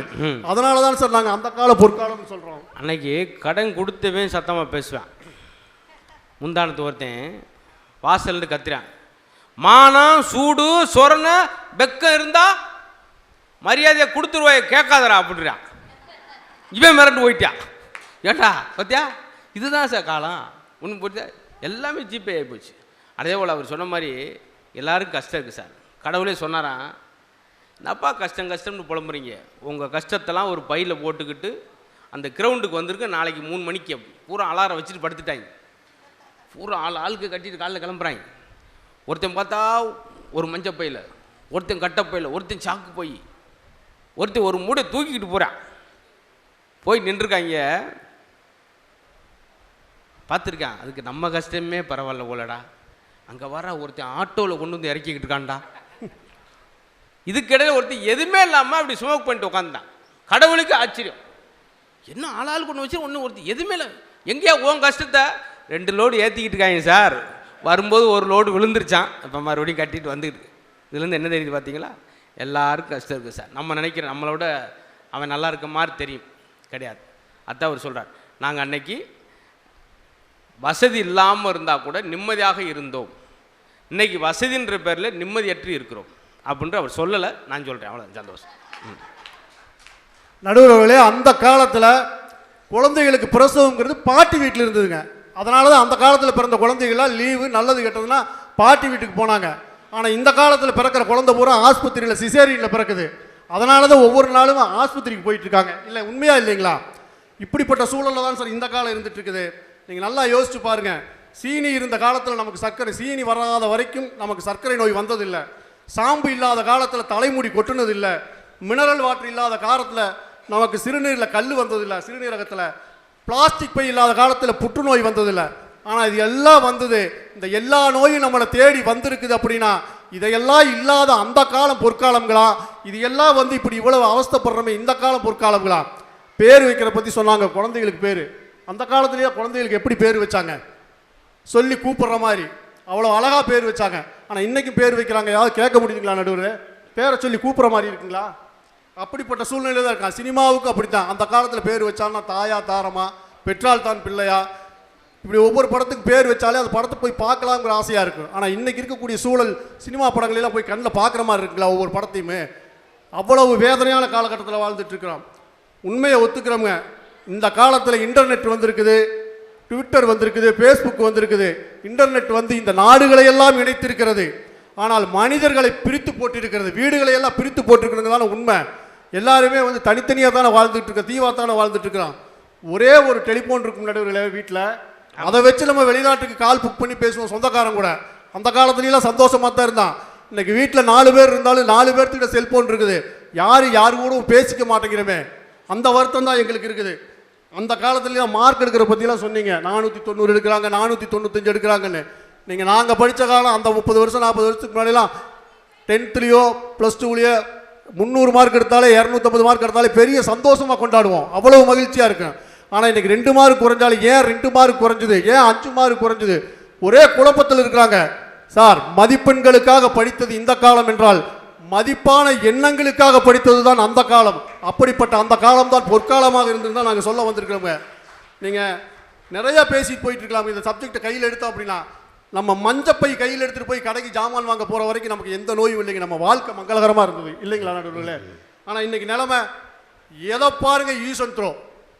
மளிகை கடைக்கு போகணுமா கேரி பை, ஹோட்டலுக்கு போய் டீ சாப்பிட்றோமா யூஸ் அண்ட் த்ரோ டம்ளரு, சாராய கடைக்கு போகிறோமா யூஸ் அண்ட் த்ரோ டம்ளரு, கல்யாண வீடா வாழை இலை வந்து பார்த்தீங்கன்னா பிளாஸ்டிக் இலை, இப்படி எல்லாமே நோயை கொண்டு வரக்கூடிய நம்ம ஆரோக்கியத்தை பாதிக்கக்கூடிய காலமாக தான் இந்த காலம் இருந்துட்டு இருக்குது. நோய் இல்லாத அந்த காலத்தை தான் நாங்கள் பொற்காலம்னு சொல்கிறோம். கலாச்சாரம் பண்பாடு எல்லாம் நம்ம எவ்வளோ அழகாக பேசணும். இன்றைக்கி பண்பாடுங்கிறது வெறும் ஃபன்னாக போச்சு, கலாச்சாரங்கிறது காமெடியாக போச்சு. அந்த காலத்துலேயெல்லாம் நம்ம வீட்டில் ஒரு கல்யாணம் நடந்ததுன்னா சொந்த வந்தோம் பொண்ணோட இப்போ மாப்பிள்ளையோட அம்மா அப்பா எல்லாம் வரிசையாக நின்று வாங்க வாங்கன்னு 2 பேர் கையெடுத்து கும்பிட்டு அவ்வளோ சந்தோஷமாக கூப்பிட்டு நம்மளை வரவேற்பாங்க. இன்றைக்கி கல்யாண வீட்டில் 2 பொம்மை நின்றுட்டு தலையாட்டுது வாங்க வாங்க வாங்கன்னு. எப்படி சார் போயிட்டுருக்கு இந்த வாழ்க்கை? சந்தோஷம்னு சொல்ல முடியும், பொற்காலம்னு சொல்ல முடியும்? கல்யாண பந்தி அப்படித்தான். அன்றைக்கெல்லாம் சொந்தக்காரனே சாப்பாடு பரிமாறுவான், எல்லாத்துக்கும் வீட்டில் இருக்க சொந்தக்காரங்களே சொந்த பந்தமே போடுவான், கேலியும் கிண்டலுமா, அவ்வளவு சந்தோஷமாக அந்த வாழ்க்கை போயிட்டு இருந்தது. ஆனால் இன்றைக்கி கேரளாவிலிருந்து ஒரே யூனிஃபார்மாக கட்டி 10-20 பொம்பளை கொண்டாந்து லயனாக இறக்கி விட்டுறாங்க. அவங்க வாட்டுக்கு வரிசையாக ஒரு ஆள் இலையை வச்சுட்டு போகுது, ஒரு ஆள் தண்ணி தெளிச்சிட்டு போகுது, ஒரு ஆள் பூந்தி வைக்குது, ஒரு ஆள் மைசூர் பாவை வைக்குது, வரிசையாக பொருளை வச்சுக்கிட்டே போகிறான். யாருக்கு என்ன வேணும் எதையும் கேட்கறதில்ல. இந்த காலம் எப்படி நமக்கு சந்தோஷமாக இருக்க முடியும்? அப்படியெல்லாம் வாழ்ந்தது தான். டிவி பற்றி பேசுனீங்க sir, black and white TV பற்றி கூட அழகாக சொன்னார். அந்த காலத்தில் பஞ்சாயத்துக்கு ஒரு டிவி இருக்குங்க. எல்லோரும் போய் வெள்ளிக்கிழமை சாயந்தரம் 7:30 மணிக்கு ஒளிவு மொழிவு பார்ப்போம், ஞாயிற்றுக்கிழமை சாயந்தரம் 5:30 மணிக்கு படம் பார்ப்போம். இன்றைக்கி எல்லார் வீட்லேயும் அன்றைக்கி பஞ்சாயத்துக்கு ஒரு டிவி இருந்தது போய் இன்றைக்கி வீட்டுக்கு ஒரு டிவி இருக்குது. ஒவ்வொரு டிவிலையும் ஒரு பஞ்சாயத்து ஓடிட்டு இருக்குது. அதான உண்மை. இந்த காலம் எப்படி நமக்கு பொற்காலமாக இருக்குது? ஊருக்கு ஒரு டிவி இருந்த காலம் எவ்வளவோ சந்தோஷமாக வாழ்ந்துக்கிட்டு இருந்தோம். நிலாவை காட்டி சோறு ஊற்றுறதை பற்றி அன்னபாரதி சொன்னாங்க. நீங்கள் நிலாவை காட்டி சோறு ஊட்டுறதுல ஒரு பெரிய அறிவியலே அடங்கி இருக்குதுங்க. குழந்தைக்கு ஏன் நிலாவை காட்டி சோறு ஊட்டுறாங்கன்னா அவங்க வாயை மேலே பார்த்து கழுத்தை அண்ணாந்து ஆண் தூக்கி சாப்பாட்டை உள்ளே ஊட்டுனா அந்த உணவு குழல் விரிவடையும். இதுக்காகத்தான் அந்த காலத்துலேயே அவங்க அண்ணாந்து நிலாவை காட்டி சோறு ஊட்டினாங்க. இன்றைக்கி பூரா குழந்தைக்கு செல்ஃபோனை பார்த்துட்டு கீழே தலையை போட்டு சோறு சாப்பிடுதுங்களா? சாப்பிடவே சாப்பிடாதுங்க. அரச இலையில் பிபி ஊதுனது அதுக்காகத்தான், பலூன் ஊதுனது அதுக்காகத்தான், இந்த மூச்சுக்குழல் விரிவடையும்னு சொல்லி. இன்றைக்கி அதெல்லாம் போச்சு. சைனாக்காரன்ட்ட பொம்மையை வாங்கி கொடுத்து அது வாயில் ஓட்டி சப்பிக்கிட்டு இருக்குது. எல்லா நோயும் வருது அந்த குழந்தைகளுக்கு. ஆடை விவகாரம் ட்ரெஸ்ஸை பற்றி சொன்னாங்க சார். இழுத்து போத்திக்கிட்டு இருந்தது சார் அந்த காலம். இழுத்து போத்துன வரைக்கும் அவர்களின் வாழ்க்கை திறந்து பார்க்கக்கூடியதாக இருந்தது. இன்றைக்கு திறந்து போட்டுக்கூடி அலையக்கூடிய இந்த காலத்திலே அவருடைய வாழ்க்கை இழுத்து மூடக்கூடியதாக இருக்குதுன்னு சொல்லி நாம் வாழ்ந்த அந்த காலம்தான் பொற்காலம் என்று வாய்ப்பு தந்த உங்கள் அனைவருக்கும் நன்றி கூறி விடைபெறுகிறேன். நன்றி, வணக்கம். பார்த்தீங்களா, ஒவ்வொன்றுக்கும் ஒரு பொருள் இருக்குது சார். ஏதோ ஒரு சோறு ஊட்டுறேன், நிலா சோறு ஊட்டுறேன், நிலாவுக்கு போனோம் அப்படின்னு பேசாதீங்க. அதுக்கு ஒரு அர்த்தம் இருக்குனார். பெண்கள் ஏன் குங்குமம் வைக்கிறது? குங்குமத்தில் சுண்ணாம்பும் மஞ்சளும் கலந்துருக்கு. சுண்ணாம்பும் மஞ்சளும் கலக்கும்போது விஞ்ஞான ரீதியாக பெண்களை வசியப்படுத்த முடியாது, மாய மந்திரம் பண்ணக்கூடிய அந்த மந்திரவாதிகள் வஸ்தி பண்ணக்கூடாது முடியாதுன்றக்காக அதை வச்சது. வளகாப்பு அந்த கர்ப்பிணி பெண்ணாக 9 மாதத்தில் பயத்தோடு இருக்கும்போது சொந்தங்கள்லாம் வளைந்து நின்று பயப்படாத உங்களுக்கு நாங்கள் இருக்கோம், காப்பாக இருக்கிறோம் சொல்லுதான் வளகாப்பு. எவ்வளோ விஷயத்து இருக்குது பார்த்தீங்களா? இதெல்லாம் நீங்கள் தெரியாமல் இந்த காலத்தில் பேசுகிறீங்களே சொல்லி அவர் பாட்டு அழகாக முடிச்சிட்டாரு. நிறைவாக மலர்விழி அவர்களுக்கு ஒரு பெரிய கரகோஷம் கொடுங்க.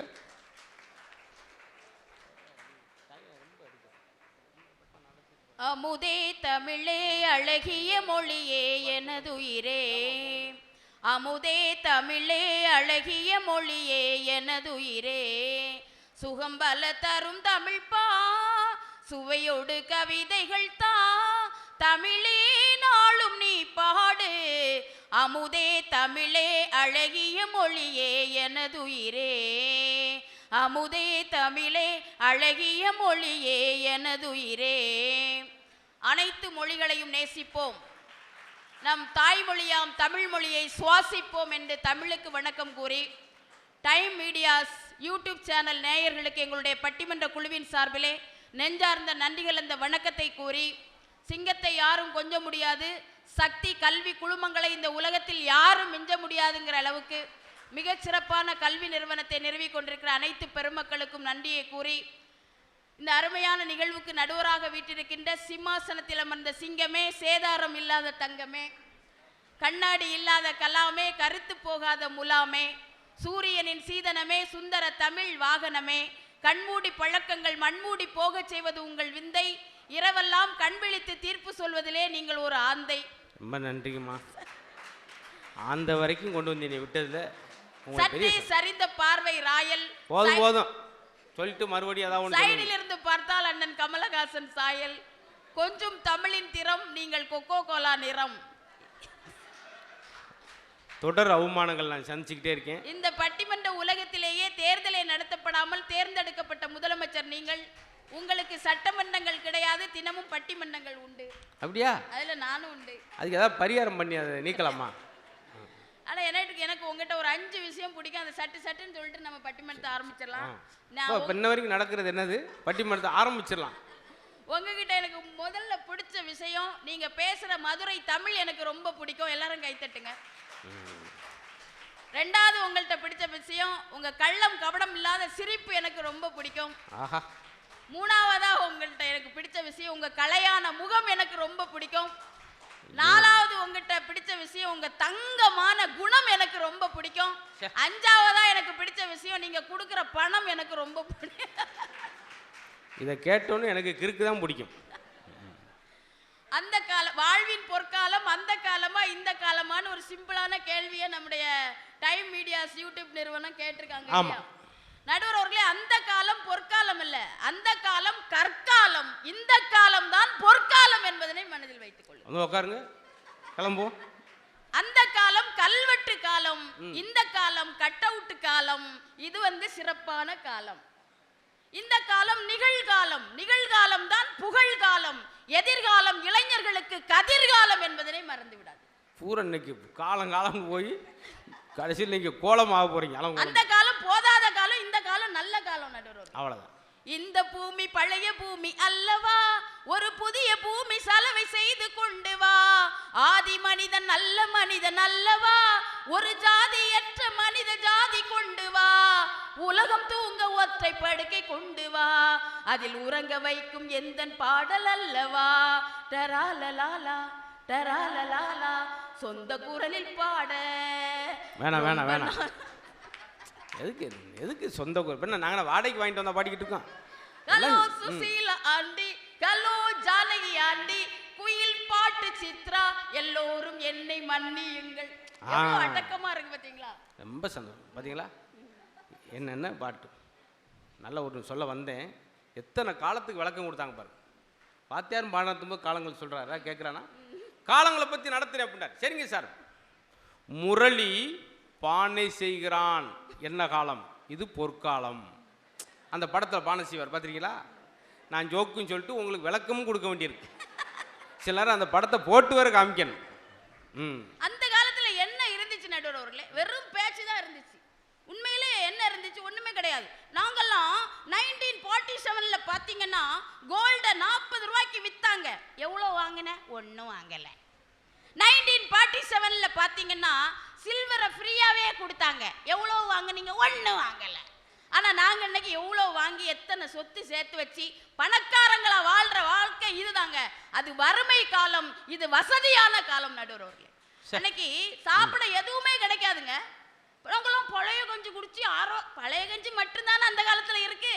ஆனா இன்னைக்கு எவ்வளவு வகையான நம்ம உணவு பண்டங்களை சாப்பிட்டு அன்னைக்கு ஒண்ணும் இல்லாம வறுமையில செத்தான். இன்னைக்கு எல்லாம் சாப்பிட்டுட்டு நாங்க நிம்மதியா செத்து போறோம். அதான் அந்த வாழ்க்கை. ஆனா உங்க அணியே பெரிய செத்த அணியாத்தே இருப்பீங்க. நான் அந்த அம்மா தொடங்கும் போது என்னது தமிழ் படுத்தி சாக வேண்டும். அப்ப தமிழ் வாத்தியார்ல ஒரு ஆள் இருக்க முடியாது. அன்புக்கு ஒரு சத்திரம், பண்புக்கு ஒரு சத்திரம், பாசத்திற்கு ஒரு சத்திரம், நேசத்திற்கு ஒரு சத்திரம், அதுதான் ஒட்டன் சத்திரம் அப்படிங்கறத நிரூபிச்சிருக்காங்க. நடுவர் அவர்களே, இந்த பாயிண்ட்க்கு தான் 4 பேர் வரிசையா போறாங்க பாரு. உட்கார போறாங்களா? நாங்க கூட்டம் இல்லாட்டியும் பேசுவோம், இருந்தாலும் பேசுவோம். அது சொல்லு. ஆனா நடுவர் அவர்களே, நான் ஒட்டன் சத்திரம் பஸ் ஸ்டாண்ட்ல இறங்குறேன் இன்னைக்கு. பூரா ஓடிட்டாங்களா? உள்ள ஒரு பையன் என்ன பார்த்து பாடுறான், வழி நடுக காட்டு பண்ணினா. டேய், வழி நடுக காட்டு மல்லிடா அவன் சொல்றான். என் பக்கத்துல எது போகுதோ அதை தான் பத்தி பாடுவேன் அப்படிங்கிறான். இன்னைக்குள்ள பசங்களுக்கு அறிவு. அந்த காலத்துல அன்பு மட்டும் இருந்தது, இந்த காலத்தில் அன்பும் இருக்கிறது, அறிவும் இருக்கிறது என்பதுதான உண்மை நடுவர் அவர்களே. செல்போன் ஒண்ணு இல்லைன்னா நம்ம எல்லாருமே பைத்தியமா மாறிட மாட்டோம். அன்னைக்கு ஒரு பெரியவர் கோவத்துல செல்போனை தூக்கி உடைக்க போனாரு. செல்போன் சொல்லிச்சு, ஏய் என்னையும் உடைச்சேன்னா நீ அனாதையா மாறிடுவா, பரவாயில்லையா அப்படின்னாரு. எப்படிங்க? இன்னைக்கு ஒரு பையன் கேட்டேன், தம்பி நீ சும்மா இருக்கும்போது என்ன பண்ணுவேன்னு. நான் ஸ்டேட்டஸ் போடுவேன். அப்புறம் அப்புறம் சார்ஜ் போடுவேன் அப்படின்னா. ஒரு அக்காட்ட கேட்டேன், அக்கா நீங்க சும்மா இருக்கும்போது என்ன பண்ணுவீங்க அப்படின்னு. அந்த அக்கா சொன்னாங்க, நான் ஃபோன் பார்ப்பேன், அப்புறம் அப்புறம் பேன் பார்ப்பேன் அப்படின்னுச்சு. நடுவில் எல்லாரும் இன்னைக்கு ஃபோன் பார்க்க. பரவாயில்ல, உங்கள் அணியில் எனக்கு ரொம்ப பிடிச்சது சொல்லிட்டு நீங்கள் சிரிச்சிருங்க. அப்போ எங்களுக்கு வேலை மிச்சம். பேன் பார்ப்பேன், அப்புறம் ஃபோன் பார்ப்பேன். இங்கே பேர் தான் பாவம் அண்ணன் அன்பரசன் தான் சொல்லிட்டு அவரே முழிக்கிறார். ஆனால் உங்களுக்கு அவர் என்ன சொன்னார் தெரியுங்களா? நாங்கள் விருந்தினர்களுக்கு முட்டை வச்சு சாவல் அடிக்கிறோம், நீங்கள் முட்டை வச்சு சாவடிக்கிறீங்க. தொடங்கும்போது எப்படி ஆரம்பிச்சிங்க? ஆனால் உங்கள் அணியெல்லாம் ரொம்ப கும்பிட. ஆனால் எடிட் பண்ணிடுவாங்க, சும்மா இருங்க நடுவர்களே. ஆமாம். அப்புறமா வேணா எனக்கு செல்போன் ஒரு நாள் தொலைஞ்சு போச்சு நடுவர்களே. நான் அருண்கிட்ட சொல்கிறேன், தம்பி என் செல்போன் தொலைஞ்சு போச்சுடா அப்படிங்கிறேன். அப்படியா தொலைஞ்சு போச்சா? அப்போ சார்ஜர் சும்மா தானே இருக்கும், அதை என்கிட்ட தாங்க அப்படிங்கிறான் நடுவர்களே. இது ஒரு கொடுமை. அந்த கால ஆள் எப்படி இருக்காங்க பாருங்க. செல்போன் தொலைஞ்சு போச்சுங்க, 70,000 ரூபா அந்த ஃபோன். அசால்ட்டாக உட்காந்துருக்கேன் திண்ணையில். என்னடா 70,000 ரூபா போடு காணாமட்டு வச்சு அசால்ட்டாக உட்காந்துருக்கேன் அப்படின்னு. எங்கே போகிறாங்க? சார்ஜர் என்கிட்ட தானே இருக்குது, ஏன் வேறு எந்த சார்ஜருமே விடாதா? அப்படி ஒரு வகையான ஒரு குறுகிய மைண்ட்லேயே இருப்பாங்க. ஆனால் நாங்கள் எங்களுக்கு அறிவு வந்து விசாலமாக இருக்குது. இந்த காலத்து பசங்களுக்கு ரொம்ப அறிவு நடுவர்களே, பொது அறிவு. நான் ஒரு நாள் இப்படி தான் மேடையில் பேசும்போது சொன்னேன், இறைவன் மிகப்பெரியவன் அப்படின்னேன். ஏத்தாப்புல ஒரு பையன், என்ன 400 கிலோ இருப்பாரா அப்படின்னு கேட்டான் நடுவர்களே. நீங்கள் அடி வாங்குறது கன்ஃபார்ம் ஆயிடுச்சு கொஞ்சம். வாழ்க்கைன்னா என்னன்னு அந்த காலத்து ஆட்கள்கிட்ட கேளுங்க, அவங்க சொல்லுவாங்க வாழ்க்கைன்னா அது எப்படின்னா இது எப்படின்னான்னு ஆரம்பிப்பாங்க. ஆனால் அந்த காலத்தில் ஒரு பையன்ட்ட, டேய் தம்பி வாழ்க்கைன்னா என்னன்னு கேளுங்க, அவன் சொல்கிறான் வாழ்க்கைன்னா என்ன தெரியுமா? பிரம்மா ஒரு போஸ்ட் போடுறாரு, விஷ்ணு அத என்ன பண்றாரு? லைக் போடுறாருங்க. லைக் போடுறாரு. பிரம்மா ஒரு போஸ்ட் போடுறாரு, விஷ்ணு லைக் பண்றாரு, சிவன் அதை டெலீட் பண்ணிட்டு போயிட்டே இருக்காரு அப்படிங்கிறான். இதுதான் வாழ்க்கைன்னு சொல்றாங்க. என்கிட்ட ஒரு இந்த காலத்து பேசுனா, இங்கே பவர் கட் ஆகிற மாதிரி மேல் உலகத்திலும் பவர் கட் ஆகிருக்கு அடிக்கடி. அப்போ பிரம்மா வீட்டில் மட்டும் பவர் கட்டே ஆகலை. ஏன் அவங்க இல்லை பண்ண தெரில பார்ப்பேன். ஏன்னா அவர் திருப்பி பேசான். இது எலக்ட்ரிசிட்டி காமெடி. எல்லா லைனுக்கும் நாங்கள் காமெடி வச்சிருக்கோம். அன்னைக்கு கண்ணதாசன் ஒரு பாட்டு பாடினார், வாழ்க்கைன்னா என்னன்னு. வீடு வரை உறவு, வீதி வரை மனைவி, காடு வரை பிள்ளை, கடைசி வரை யாரோ அப்படின்னார். இன்னைக்கு வீடு வரை செல்போன், வீடு வரை லேண்ட்லைன், வீதி வரை கார்ட்லெஸ், காடு வரை செல்லு, கடைசி வரை பில்லு. இதுதான் இன்னைக்கு உள்ள நிலைமை நடுவர்களே. உண்மையிலே அதில் ஒரு விஷயம் மேடம், அந்த காலம் அன்னி பேசுனாங்கல்ல, ஒரு ஆள் துக்க சம்பவத்துக்கு பாடல் போடுறப்ப இந்த மைக் செட்டில் பாட்டூரம் அந்த கால பாட்டு தான் போட முடியும். பார்த்துருங்களா? அவர் பாவம் இறந்து போயிருப்பார். போடு ஆடிய ஆட்டம் என்ன, சவுண்டாக பேசாத மனுஷன் அவருக்கு போடுற பாட்டை பார்த்தீங்களா? பேசிய வார்த்தையை மொத்தமே 60 வார்த்தை பேசுகிற பெரிய விஷயம். தேடிய செல்வமன் ஓட்ட சைக்கிள் 1.5 வருஷமாக பஞ்சர் ஓட்டம். இப்படி பாட்டுக்கு அதுக்கு சம்மந்தம் இல்லாமல் இருக்கும். பாரதி சொன்னாங்க, வருங்கால விஞ்ஞான வளர்ச்சி எப்படி இருக்கும்னா, காசி நகர் புலவர் பேசும் முறைதான் காஞ்சியிலே கேட்பதற்குள் ஒரு கருவி செய்வோம் அப்படின்னாரு.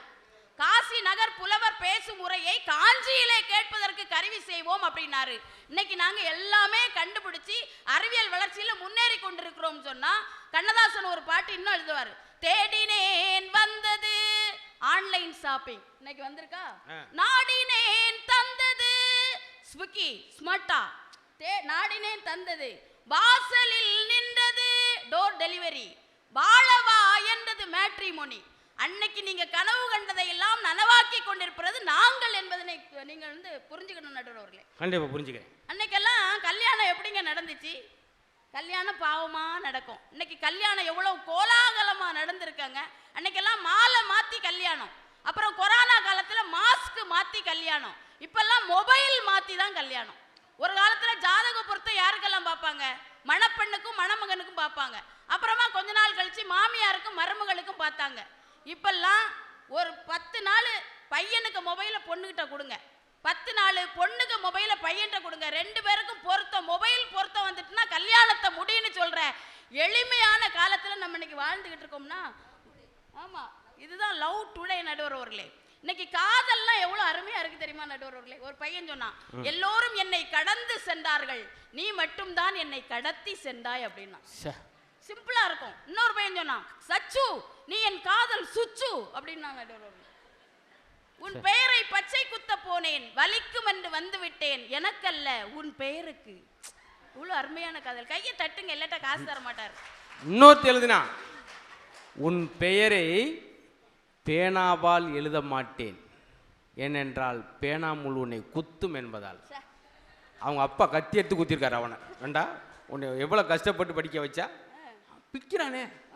அவள் இன்னொரு எழுதுறான், அவள் என் அருகில் இருந்தால் என் கண்களை மூடவே மாட்டேன், ஏன் செல்போனை தூக்கிட்டு போயிடுவான்.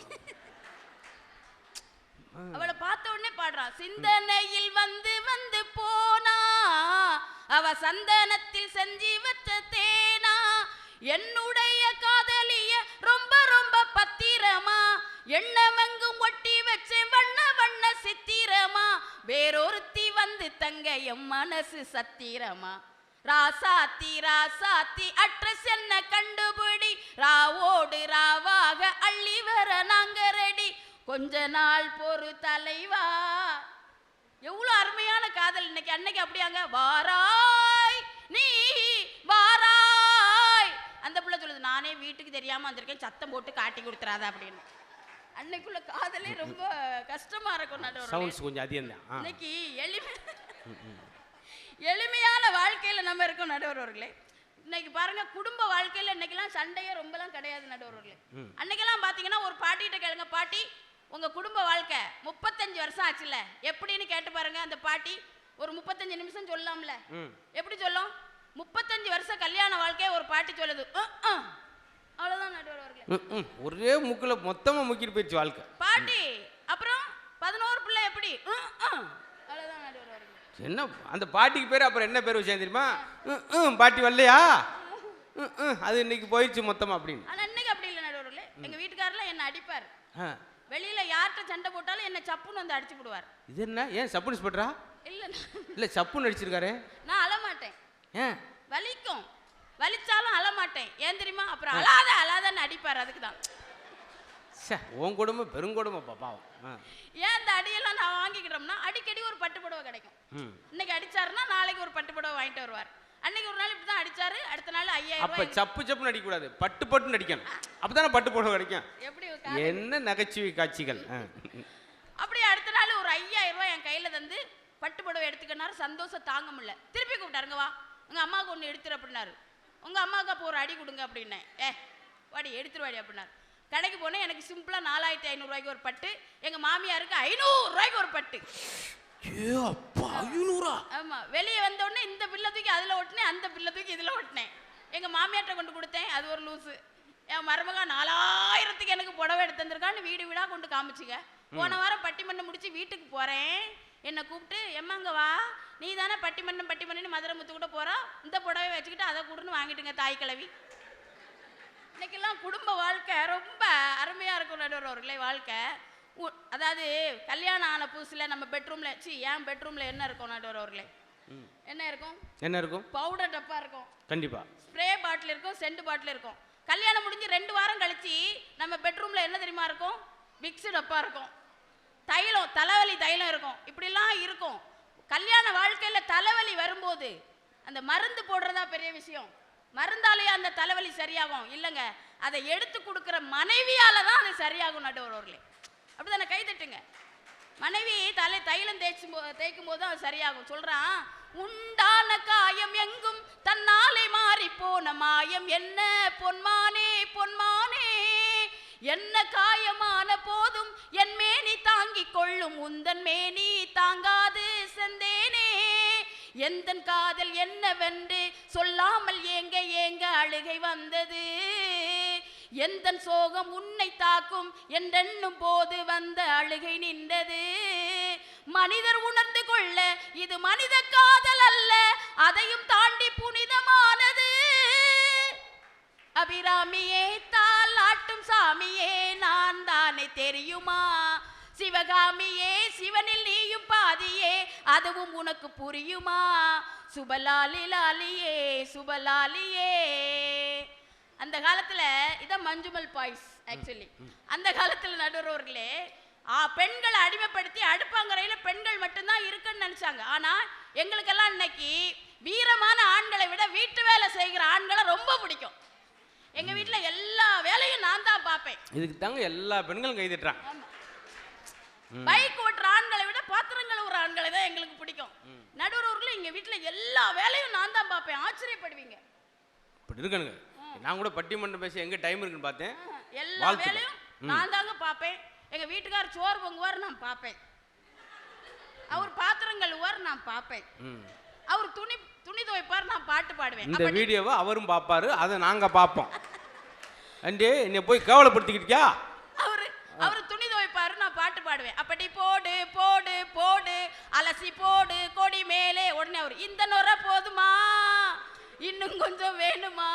பெண்களுக்கு சுதந்திரமும் உரிமையும் கொடுத்தது இந்த காலம். அந்த காலத்துல பெண்களை தெய்வமாகவும் அடிமையாகவும் வச்சிருந்தாங்க. ஆனா இன்றைய காலகட்டத்தில் இந்த காலத்தில் தான் பெண்களை தலைவியாக பார்க்கிறார்கள் என்று சொன்னால் இந்த காலம். அந்த காலத்துல கள்ளிப்பால் கொடுத்து நீங்க கொன்னீங்க பெண் குழந்தைகளை. நாங்க இன்னைக்கு பெண் குழந்தைகளை காம்ப்ளான் கொடுத்து வளர்த்துக்கிட்டு வர்றோம்னா பெண்களுக்கு ஒரு மரியாதையும் உரிமையும் கிடைத்தது இந்த காலங்க.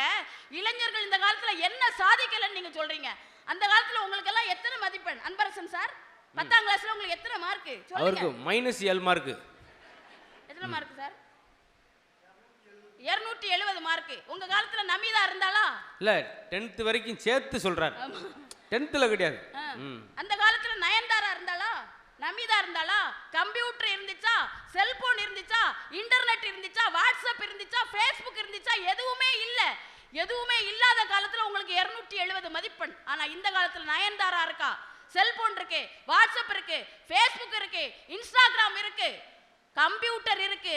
எல்லாமே இருந்த பிறகும் என்னுடைய மாணவன் 600க்கு 600 மதிப்பெண் எடுக்கிறான் என்று சொன்னால் அவனுடைய அறிவை நீங்கள் பாராட்ட வேண்டும்.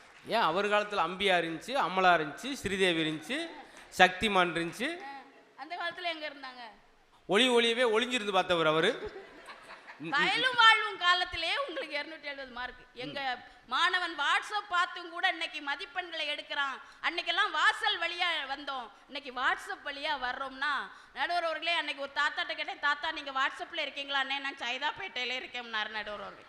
இன்னைக்கு எல்லாம் வசதியான காலமாக மாறிவிட்டது. ஒரு மனிதன் 10 வயசுல அறியாமையில் இருக்கணும், 20 வயசுல அழகா இருக்கணும், 30 வயசுல நண்பர்களோடு இருக்கணும், 40 வயசுல செல்வத்தோடு இருக்கணும், 50 வயசுல மனைவியோடு இருக்கணும், 60 வயசுல அனுபவத்தோடு இருக்கணும், 70 வயசுல சந்ததிகளோடு இருக்கணும், 80 வயசுல கோயில் சந்நிதியில இருக்கணும், 90 வயசுல இருந்தா நிம்மதியா இருக்கணும். அந்த வாழ்க்கை என்பது இன்றைய காலத்தில் இருக்கிறது என்று கூறி அருமையான வாய்ப்புக்கு நன்றி கூறி அமைகிறேன். நன்றி, வணக்கம். வாழ்த்துக்கள். இவர்கள்லாம் அடுத்த மனசை புண்ணாக்கிறதுக்கு பதிலாக ஒருத்தன் புண்ணாக்கு வியாபாரமே பார்த்துட்டு போயிடலாம். இவங்கெல்லாம் என்ன சொல்கிறாங்கன்னா, அந்த கால ஆட்கள் நாங்கள்லாம் அந்த காலத்தில் விழுந்து விழுந்து சிரித்தோம் சார். ஆனால் இவங்க விழுந்தவனை பார்த்து சிரிக்கிறாங்க சார். அவன் பார்த்து அப்படி ஆயிட்டான், இவன் பார்த்து அப்படி ஆயிட்டான். உங்களை எதுக்காக உட்கார வச்சு ஒரு கூடத்துக்குள்ள அடைச்சி கட்டாயப்படுத்தி சிரிங்க ஏன் உங்களை நாங்கள் வச்சுருக்கோம்? வச்சு பாருங்கள். அது மாதிரி ஒரு அற்புதமான மருந்து எதுவும் இல்லைன்றனால தான் அது நிரம்ப அன்னைக்கு இருந்துச்சு. நான் நல்லா செட்டில் ஆன பின்னாடி சிரிப்பேன் அப்படின்னா உங்களால் வாழ்க்கையில் சிரிக்கவே முடியாது. அடுத்தவன் சிரிப்பானேன்னு நீங்கள் நினச்சிங்கன்னா உங்களால் என்றைக்குமே சிரிக்கவே முடியாது. உங்களுக்காக நீங்கள் என்னைக்கு வாழ்கிறீங்களோ அன்னைக்கு மட்டும்தான் உங்களுக்கான வாழ்க்கை. ஒரு பாட்டி ஒரு சின்ன ஒரு மாருதி 800 அப்படி காரை வந்து நிறுத்துகிறாங்க. ஒரு 60 வயசு அவங்களே ஓட்டி வந்தாங்க. என்ன பாட்டி, அது பேர் பின்னாடி எழுதிருந்துச்சு, கோமதி அம்மாள்னு எழுதிருந்துச்சு காரில். என்னம்மா அப்படி எழுதிருக்கீங்க? யார் பேரனா? மகளா? என் பேர் பாப். உங்கள் பேர் எழுதிருக்கீங்க எதுக்கு? எனக்கு என்னைக்கு நான் வாழ போகிறேன்? எனக்கு என்னைக்கு? அவங்க நான் படிக்க வச்சுட்டு அவங்க வாழ்ந்துக்கிற போகிறாங்க. இதை நானாக சம்பாரித்து நானாக வாங்கினதுப்பா அப்படின்னு சொல்லி சின்ன சின்ன விஷயங்கள். இதெல்லாம் அந்த காலத்தில் வாழ்க்கை நாங்கள் முறையாக வாழ்கிறோம். நான் தொடக்கத்தில் ஒன்று சொன்னேன் பார்த்தீங்களா, அந்த காலத்தில் நிறைய ஏழைகள் இருந்தாங்க, கஷ்டப்பட்டாங்கன்னு அவங்க சொன்னாங்க. ஏழைகள் இருந்தாங்க தான், ஆனால் யாரும் கடனாளியாக இருக்கவில்லை. இவங்க ஒரு பாயிண்ட். இன்றைக்கி நாங்கள் 2 கார் வச்சுருக்கோம், 2 வீடு வாங்கியிருக்கோம், லோனில் போகும், காரும் லோனில் போகும். அதுதான் கடன்காரன்ற பேர் எப்படி வந்துச்சு? அந்த காரே கடனில் வாங்கினது. கடன்காரா? ஆரம்பிக்கிறபடி. அதனால் நாங்கள் குறைவாக வாழ்ந்தாலும் நிம்மதியாக வாழ்ந்தோம், ஏழையாக இருந்தாலும் சொர்க்கத்தில் இருந்தோம், நீங்கள் வசதியாக இருந்தாலும் நரகத்தில் இருக்கிறீங்க அந்த மாதிரி சொல்லும். எல்லாமே அங்கிட்டே பாயிண்ட் சொன்னீங்கன்னா இந்த காலத்துக்கு ஏதாவது ஒரு பாயிண்ட் சொல்லுங்கள். இந்த காலத்துக்கு நிறையா இருக்குது. இந்த காலம் சொல்கிறீங்களே, நாங்கள் ஏன் முன்னேறி இருக்கோம் தெரியுமா? ஏன் முன்னேறி இருக்கோம்? மூட நம்பிக்கைக்கு முற்றுப்புள்ளி வைத்ததனால் நாங்கள் முன்னேறி இருக்கிறோம். பார்த்தீங்களா? எதுக்கு எடுத்தாலும் சார் சில்லற காசை, அந்த பெட்டி கடை வச்சிருக்கவர் பாருங்களேன், சில்லற காசை கையில் கொடுக்க மாட்டார். ஏன்னா லட்சுமி போயிடுவாளாம். இவங்ககிட்ட இருந்து காசு போகும்போது லட்சுமி போயிடுவான்னு சொல்லி கடைசியில் அவர் சம்சார லட்சுமியை காணாம். இப்படி ஒரு மூட நம்பிக்கையில் எது எடுத்தாலும் சார் போய் கல்யாணம் முதல்ல போனோன்னே பொண்ணோட மனசை பார்க்குறல, 2 ஒரு ஜாதகத்தை பார்க்க, அப்புறம் பார்த்து சொல்லுங்கள் சோசியர் 6ஆம் தேதி வைக்கலாம்னு இருக்கேன் கல்யாணம். அன்றைக்கி சுக்கிரது சார் ராகு வாரான். 7ஆம் தேதி அன்னைக்கு புதன் வீடு மாறுறான். பொருள்லாம் ஆட்டோவில் ஏற்றிட்டு போகிறானா, அந்த வீடு மாறுறது இல்லைப்பா, புதன் வீடு மாறுறான். அதனால் அன்னைக்கு கேது வரான். இவன் சொன்னேன் கல்யாணம்னா 4 பேர் வரத்தான் செய்வான், நீ அவன் வாராண்டி என் கல்யாணத்தின் கோவம் வந்துடும். இன்னைக்கு ஆள்லாம் ஒரு குறிப்பிட்ட டைம் தான் ஒதுக்குவான். அதுக்கு மேலே எது எடுத்தாலும் அவங்க பாருங்கள், நாங்கள்லாம் நானே சின்ன பிள்ளையா இருக்கும்போது ஓடி போய் வேமா அந்த காலண்டரில் ராசி பலன் போட்டிருப்பாங்க, சின்ன ஒரு வரியில் மேசம் யோகம் அப்படின்னு போட்டிருப்பாங்க. துலாம் ராசி யோகம் அடிக்கும், லாரிக்காரி அடித்து போட்டு போயிட்டான். பார்த்து துலா ராசி நீங்கள் தானே, பார்த்து போங்க மண்ணைக்கு ஆட்டோவில் போங்க, லாரி வேற போட்டிருக்காங்க. பார்த்தியா, இந்த காலத்தில் பேசினா கூட அது ஒரு பயம். இப்படி மூட நம்பிக்கையில் இன்னொன்று ரெட்டை வாழைப்பழமாக இருக்கும். ஒரு சில வாழைப்பழம் பார்த்தீங்களா, ரெட்டை வாழைப்பழம் சாப்பிட்டா ரெட்டை குழந்தை பிறக்கும். அப்புறம் நீங்கள் ஆமாம் மழை தண்ணி நீ கல்யாணத்தன்னைக்கு மழை வரும்னு சொல்லுவான். அரிசி சாப்பிட்டா கல்யாணத்துக்கு மழை வரும். எங்கள் அம்மாலாம் நான் சின்ன பிள்ளையா இருக்கும்போது இடி விழுந்தா அந்த சாணியில் போய் தங்க விழுந்துருமா, எங்கள் அம்மா போய் பார்த்துட்டு வர சொல்லுவாங்க. நான் போய் தெருவா பார்த்து ஒன்றும் இல்லைம்மா, அந்த கடைசி தெருவுக்கு போனியாடா போ அப்படி. உண்மையிலே நடந்தது நான் மிகப்படுத்தி சொல்ல, எங்கள் அம்மா அப்படி என்ன படுத்து ஆனால் பயந்துருப்போம். ஐயோ இடி விழுந்துருச்சு, நல்லதுடா நம்ம வீட்டுக்கிட்ட விழுந்திருக்கு, சுற்றி பார்த்துக்கிட்டே இருக்கும் டார்ச் அடிச்சு. இது ஒரு காலம். இருமா நீ பெரிய மரம் வச்சு, இது நான் கேள்விப்படல, நீ சொன்னது உங்கள் ஊரில் மட்டும் தான் நடந்திருக்கும். இப்படியே சொல்கிறேன் சார், விதையை முழுங்கிடுவான், அவ்வளோதான் நீ செத்து போயிடுவேன். நான் சின்ன பிள்ளை இப்படி தோல் மேலே கை போட்டு போனால் என்ன சொல்கிறது, வளர மாட்டேன். இவன் நம்ம 7 அடி பொத்துக்கிட்டு தென்னை மரத்தை பூந்துட்டு போகிற மாதிரி. எங்கள் அம்மாவே சொல்லு, என் மய மேலே கை போட்டு நடக்காரா, அவன் வளர மாட்டேன். நான் என்ன பெரிய பயங்கரமாக வளர்ந்துட்டேன். அது சொல்லி தான் உண்மையில் நான் இப்படி ஆகி போயிட்டேன். இப்படி சொல்கிறது. இன்னொன்று வச்சு பாருங்களேன், நல்ல மாட்டுக்கு ஒரு சூடு, அதுவே நல்ல மாடு, அதுக்கு போய் சூடு கொள்ளாமாங்க, எதை புண்ணாக்கு தானே போடணும். நல்ல மாட்டுக்கு ஒரு சுவடு, இந்த அந்த மாதிரி படிப்பு. அதே போல் எல்லாமே சார் மாற்றி கழுதுக்கு தெரியுமா கற்பூர வாசனை, அது என்ன டிஎன்பிசி பரிட்சைக்கா போகுது கற்பூர வாசனை. கழுதை எந்த காலம், கற்பூரம் எந்த காலம், எதாவது ஒன்று சொல்லிக்கிட்டே இருக்கமே அப்படின்றதான் இந்த கால வாழ்க்கை மக்களுக்கு அது பிடிக்கிறது. கோலா சொல்லிட்டார், பெரியவங்களாம் பாருங்களேன், அதெல்லாம் அந்த காலமே அப்படின்றார். எந்த காலம்னு எவனி சொல்லவே மாட்டார், அவர் காலம் முடிஞ்சு போயிடும். ஏன் அப்படி சின்ன சிறப்புகள் அவங்க காலத்தில் இருந்துச்சு, அதையும் சொல்கிறேன். நிறையா குட்டியான யோசனைகள்லாம். பெரியவங்களை பாருங்களேன், ஒரு திண்ணையில் உட்காந்துருப்பார் ஒருத்தன், அந்த பக்கம் மரங்களை வீட்டு இதில் வண்டியில் கட்டிட்டு வந்தான். ஐயா அந்த ஊருக்கு போக எவ்வளோ நேரம் ஆகும் அப்படின்னா பார்த்தார், மரத்தோடு வண்டியில் வந்திருக்கான். தம்பி வேகமாக போனேன்னா 5 மணி நேரம் ஆகும், மெதுவாக போனேன்னா 1 மணி நேரம் ஆகும். இப்படி ஒரு கிறுக்கு போயில எங்கேயுமே பார்த்தல. வேகமாக போனால் எப்படி 5 மணி நேரம் ஆகும், மெதுவாக போன என்ன லூஸா நீ அப்படின்னு ஹன்னு பார்த்துட்டு போனால் வேற ஊரம் கீழே விழுந்து அதை எடுத்து கட்டி அவங்க வீடு போக 5 மணி நேரம் ஆச்சு. பார்த்தீங்களா, இதுதான் அந்த காலம். ஆனால் இந்த காலத்துக்கு விஷயம் இல்லாமல் இல்லை. லிடியன்ற ஒரு பையன் நாதஸ்வரம் அவங்க அப்பா வாசிக்கும்போது அவன் அதை இசையை கேட்டுக்கிட்டே இருக்கான்ல, அவனுக்கு லிடியன் நாதஸ்வரம்னே பேர் வச்சார். இன்னைக்கு பார்த்தீங்களா, அப்படி ஒரு தன்னம்பிக்கை ஊட்டி 8 கோடியா 7 கோடி ரூபா பரிசு வாங்கினேன், உனக்கு இசை வரும். பார்த்தீங்களா, டெண்டுல்கர் பாரு சின்ன வயசுலேயே பேட்டோடே திருவாரங்க, கிரிக்கெட் பேட்டோடு. ஏன் அந்த தன்னம்பிக்கை ஊட்டின அண்ணன் அந்த காலத்தில் இருந்துச்சு. அமெரிக்கா தேசத்தில் ஒரு மாதா கோயிலில் ஒரு பிரசங்கம் நடக்குது. யாரெல்லாம் சொர்க்கம் போகிறீர்கள் எல்லாம் கை தூக்குனாங்க. ஒரே ஒரு பையன் மட்டும் தூக்கலை கை. எப்போ நீ சொர்க்கம் போலையா, நான் அந்த நாட்டோட ஜனாதிபதி ஆக போகிறேன் அப்படின்னா. ஏன்னா கிண்டலா அப்படின்னார். அதே போல் ஆனால் சார் அவன் தான் ஆபிரகாம் லிங்கன். பார்த்தீங்களா? அதனால் தன்னம்பிக்கையாக 2 பேரும் நிறைய விஷயங்கள் சொல்லிக்கிட்டே இருக்கலாம், எவ்வளோ வேணாலும் சொல்லலாம். ஆனால் அன்றைக்கெல்லாம் வந்து மஞ்சள் தேய்ச்சி குளித்தாங்க இவங்க சொல்கிறது. நீங்கள் என்ன செய்றீங்க? ஏடிஎம் தேய்ச்சி, ஏடிஎம் கார்டை தேய்ச்சி வீட்டுக்காரவே முடிக்கிறீங்க சொல்லியே. எப்படிமா? உண்மையிலே அன்னபாரதிலாம் சமைச்சா மணக்க சமைக்கும். அது எனக்கு ஆச்சு. அப்படி சமைக்கணும். சாம்பார் இறக்கி வைக்கும், கமகமன்னு மணக்கும். எப்படி மணக்குன்னு பார்த்தா முடிச்சுட்டு ஸ்ப்ரே அடிச்சு விடும். சாப்பிட்ட முறை ஜரிஞ்சிருவேன். ஏன் சொல்கிறேன்னா, சாப்பாடு அவங்க காலத்தில் உணவு முறையினால தான் சார் 95 வயசு 110 வயசுலாம் நினச்சி பார்க்குறோம். எப்படி தெரியுமா? நாட்டுக்கோழி வைப்பாங்க. கோழி எடுத்து அந்த இறகை பிச்சுட்டு விறகு அடுப்பை போட்டு அப்படி தீ வச்சு வெளியே வாட்டிட்டு அது மேலே மஞ்சள் தடவி அம்மியில் சின்ன வெங்காயம், சிறு மிளகு, பச்சை மிளகாய் வச்சு இவங்களே இயற்கையாக அப்படி மசாலா அரைச்சி மண்கலயத்தில் விறகடுப்பில் சமைப்பாங்க. அதுக்கு பேர் தான் நாட்டுக்கோழி. மணக்கு இருந்துச்சின்னு சொல்கிறது இவங்க அவெல்லாம் கிடையாது. எங்க எவ்வளோ நேரத்தில் வரும்? 3 நிமிஷத்தில் வரும். பாஸ்ட். இவங்க டேஸ்ட் போட்டு சாப்பிட்டாங்க, இவங்க பாஸ்ட் போட்டு சாப்பிட்டாங்க. பாஸ்ட்டாக போயிடுற காத்த திடீர்னு வந்து திடீர்னு போயிடுறாங்க அப்படின்றதெல்லாம் இவங்க காலத்தில். இப்படி ஒப்பிட்டு நிறையா விஷயம் சொல்லிகிட்டே இருக்கலாம் சார். ஆனால் உங்களை ரொம்ப எனக்கு பிடிச்சிருக்கு. ஏன்னா நாங்கள் ஒரு பட்டிமன்றம் காலையில் தொடங்குகிற பட்டிமன்றம். நிறைய இடங்களில் பரிசு வாங்கிட்டு கொஞ்சம் கொஞ்சமாக கிளம்பிடுவாங்க. ஆனால் இங்கே பார்த்தீங்கன்னா பரிசு வாங்கினவர் அப்படியே உட்காந்துருக்கு. ஏன் உட்காந்துருக்கீங்க? எப்போ தான் இவங்க ஜோக்கு சொல்லுவாங்கன்னு பார்ப்போம்டா அப்படின்னு எதிர்பார்ப்போடு உட்காந்துருக்கு. நிறையா வித்தியாசம் இருக்குது. வெளிநாட்டில் கல்யாணமும் நம்ம ஊரில் நாட்டில் கல்யாணம் நடக்கிற வித்தியாசம் இருக்குது. வெளிநாட்டில் வந்து ஒரு 500 பத்திரிக்கை அடித்து கொடுப்பாங்க. ஒரு 490 பேர் வருவாங்க. அதே போல் கிஃப்ட்டு வந்து எல்லாருக்கும் பொக்கே கொடுத்து ஒரு 400 கிஃப்ட்டு வரும் வெளிநாட்டில். இதே நம்ம ஊரில் 2000 பத்திரிக்கை அடித்து கொடுத்துருப்பேன், 3400 பேர் வந்திருப்பாங்க. எப்படி ஆகும் சாப்பாடு?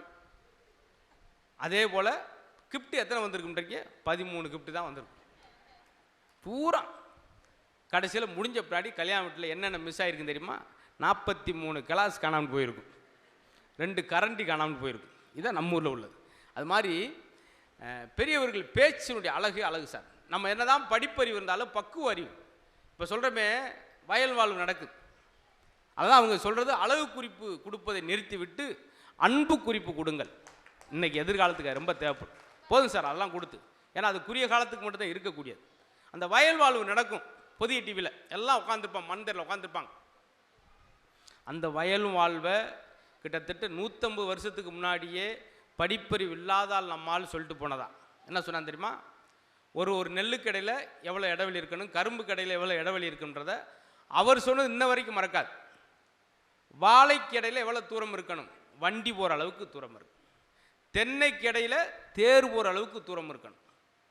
நெல்லுக்கடையில் நத்தை போகிற அளவுக்கு, கரும்பு கடையில் நரி போகிற அளவுக்கு. எந்த படிப்பறிவு இல்லாத காலத்தில் அவர் சொல்லிட்டு போனது. கொரோனா காலத்தில் வந்து நம்ம என்ன செஞ்சோம்? வெளியே போயிட்டு வந்தால் மஞ்சள் தடவிட்டு வரணும். மஞ்சள் வெளியே வந்து அது துக்க வீட்டுக்கு போயிட்டு வந்தால் பின் வாசல் வந்து குளிச்சுட்டு உள்ளே வரணும். இதெல்லாம் எப்போ 200-300 வருஷத்துக்கு முன்னாடி நம்ம ஆளுக்கு சொன்னது. அதைத்தான் கொரோனா காலத்தில் நீங்கள் கடைப்பிடிச்சிங்க. கொரோனா காலத்தில் யாரும் இங்கிலீஷ் மருத்துவத்தை தேடி போகல, எல்லாம் மஞ்சள் நோக்கி தான் ஒன்றைங்க. பார்த்தீங்களா? இந்த சின்னதாக சட்டை கட்டினா, புது சட்டை போட்டு போனால் இந்த காலர் 2 முனையில் மஞ்சள் வச்சு அனுப்புவாங்க. பார்த்துருக்கீங்களா? எத்தனை பேருக்கு அந்த அனுபவம் இருக்குது? ஆமாம், இந்த காலர் 2 மஞ்சள் வச்சு அனுப்புவாங்க. எங்கள் அப்பா அதில் என்ன விவரம், என்னடா முனையில் மட்டும் மஞ்சள் வச்சு அனுப்புறது, எனக்கு மஞ்சள் கலர்லேயே சட்டை எடுத்துக்கு போட்டார். போடா, ஒரு நோய் ஒன்று அண்டக்கூடாது போடா அப்படின்னு. என்னென்னா திருவிழாவில் போயிட்டு வரும்போது நிறையா பேர்களை பார்த்துட்டு கைவிழி அந்த வெக்கையில் வர்றோம், அந்த உஷ்ணத்தில் வர்றோம், கிருமி நாசினி வந்துடும் அப்படின்றத 300-400 வருஷத்துக்குமே கண்டுபிடிச்சி மஞ்சள் வச்சு அனுப்புனான். கூட்டத்துக்குள்ளே போயிட்டு வர்றப்போ தொற்று நோயோடு வந்துடக்கூடாது. அதை எத்தனை வருஷம் 2000 வருஷம் கழித்து நீ வந்து கற்றுக்கிட்ட பார்த்தியா மஞ்சளுடைய மகத்துவத்தை. எல்லோரும் அவர்கள் விட்டு சென்ற அருமையான விஷயம் சார். அதை நம்ம கடைபிடிச்சாலே ஆரோக்கியமாக இருக்கலாம். வாக்கிங் போனாங்களா அவங்க? நான் இன்றைக்கி வாக்கிங் போனேன். 5 நாளாக வாக்கிங் போகிறேன். ஒரு 1/4 கிலோமீட்டர் கூட என்னால் போக முடியல. அவ்வளோ தூரம் தான் வாக்கிங் போவேன். 2 பேர் வரேன் 2 வீலர். என்னென்ன நடந்து போய்க்கிட்டீங்க, சும்மா உட்காருங்கண்ணே அப்படின்னு வீட்டில் வந்து இறக்கி விட்டு போயிடுவான். வாக்கிங் போகிறியா? சும்மா அதுக்காக வாக்கிங் இருக்கா நடந்து போகிறதா அப்படின்றான்.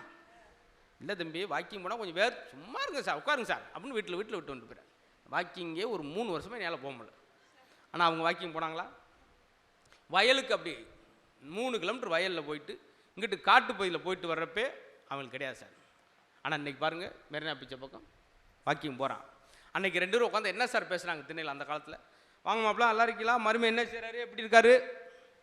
இன்றைக்கி 2 பேரும் உட்காந்தா பேசுறது, வாங்க வருவோம், உங்களுக்கு எவ்வளவு, நம்மளுக்கு 400, உங்களுக்கு 700, என்னது சுகரு, வாங்க ஒரு டீ சாப்பிடுவோம், கடைசி டீயாக போயிருமனே, வேணாமனே, அப்பா டீயில் கொஞ்சம் சீனி போடவா, வாக்கி அரிசி போடுறதுக்கா, ஒரு டீ சாப்பிட முடியுதா சார், அந்த அளவுக்கு ஆயிடுச்சு சார்.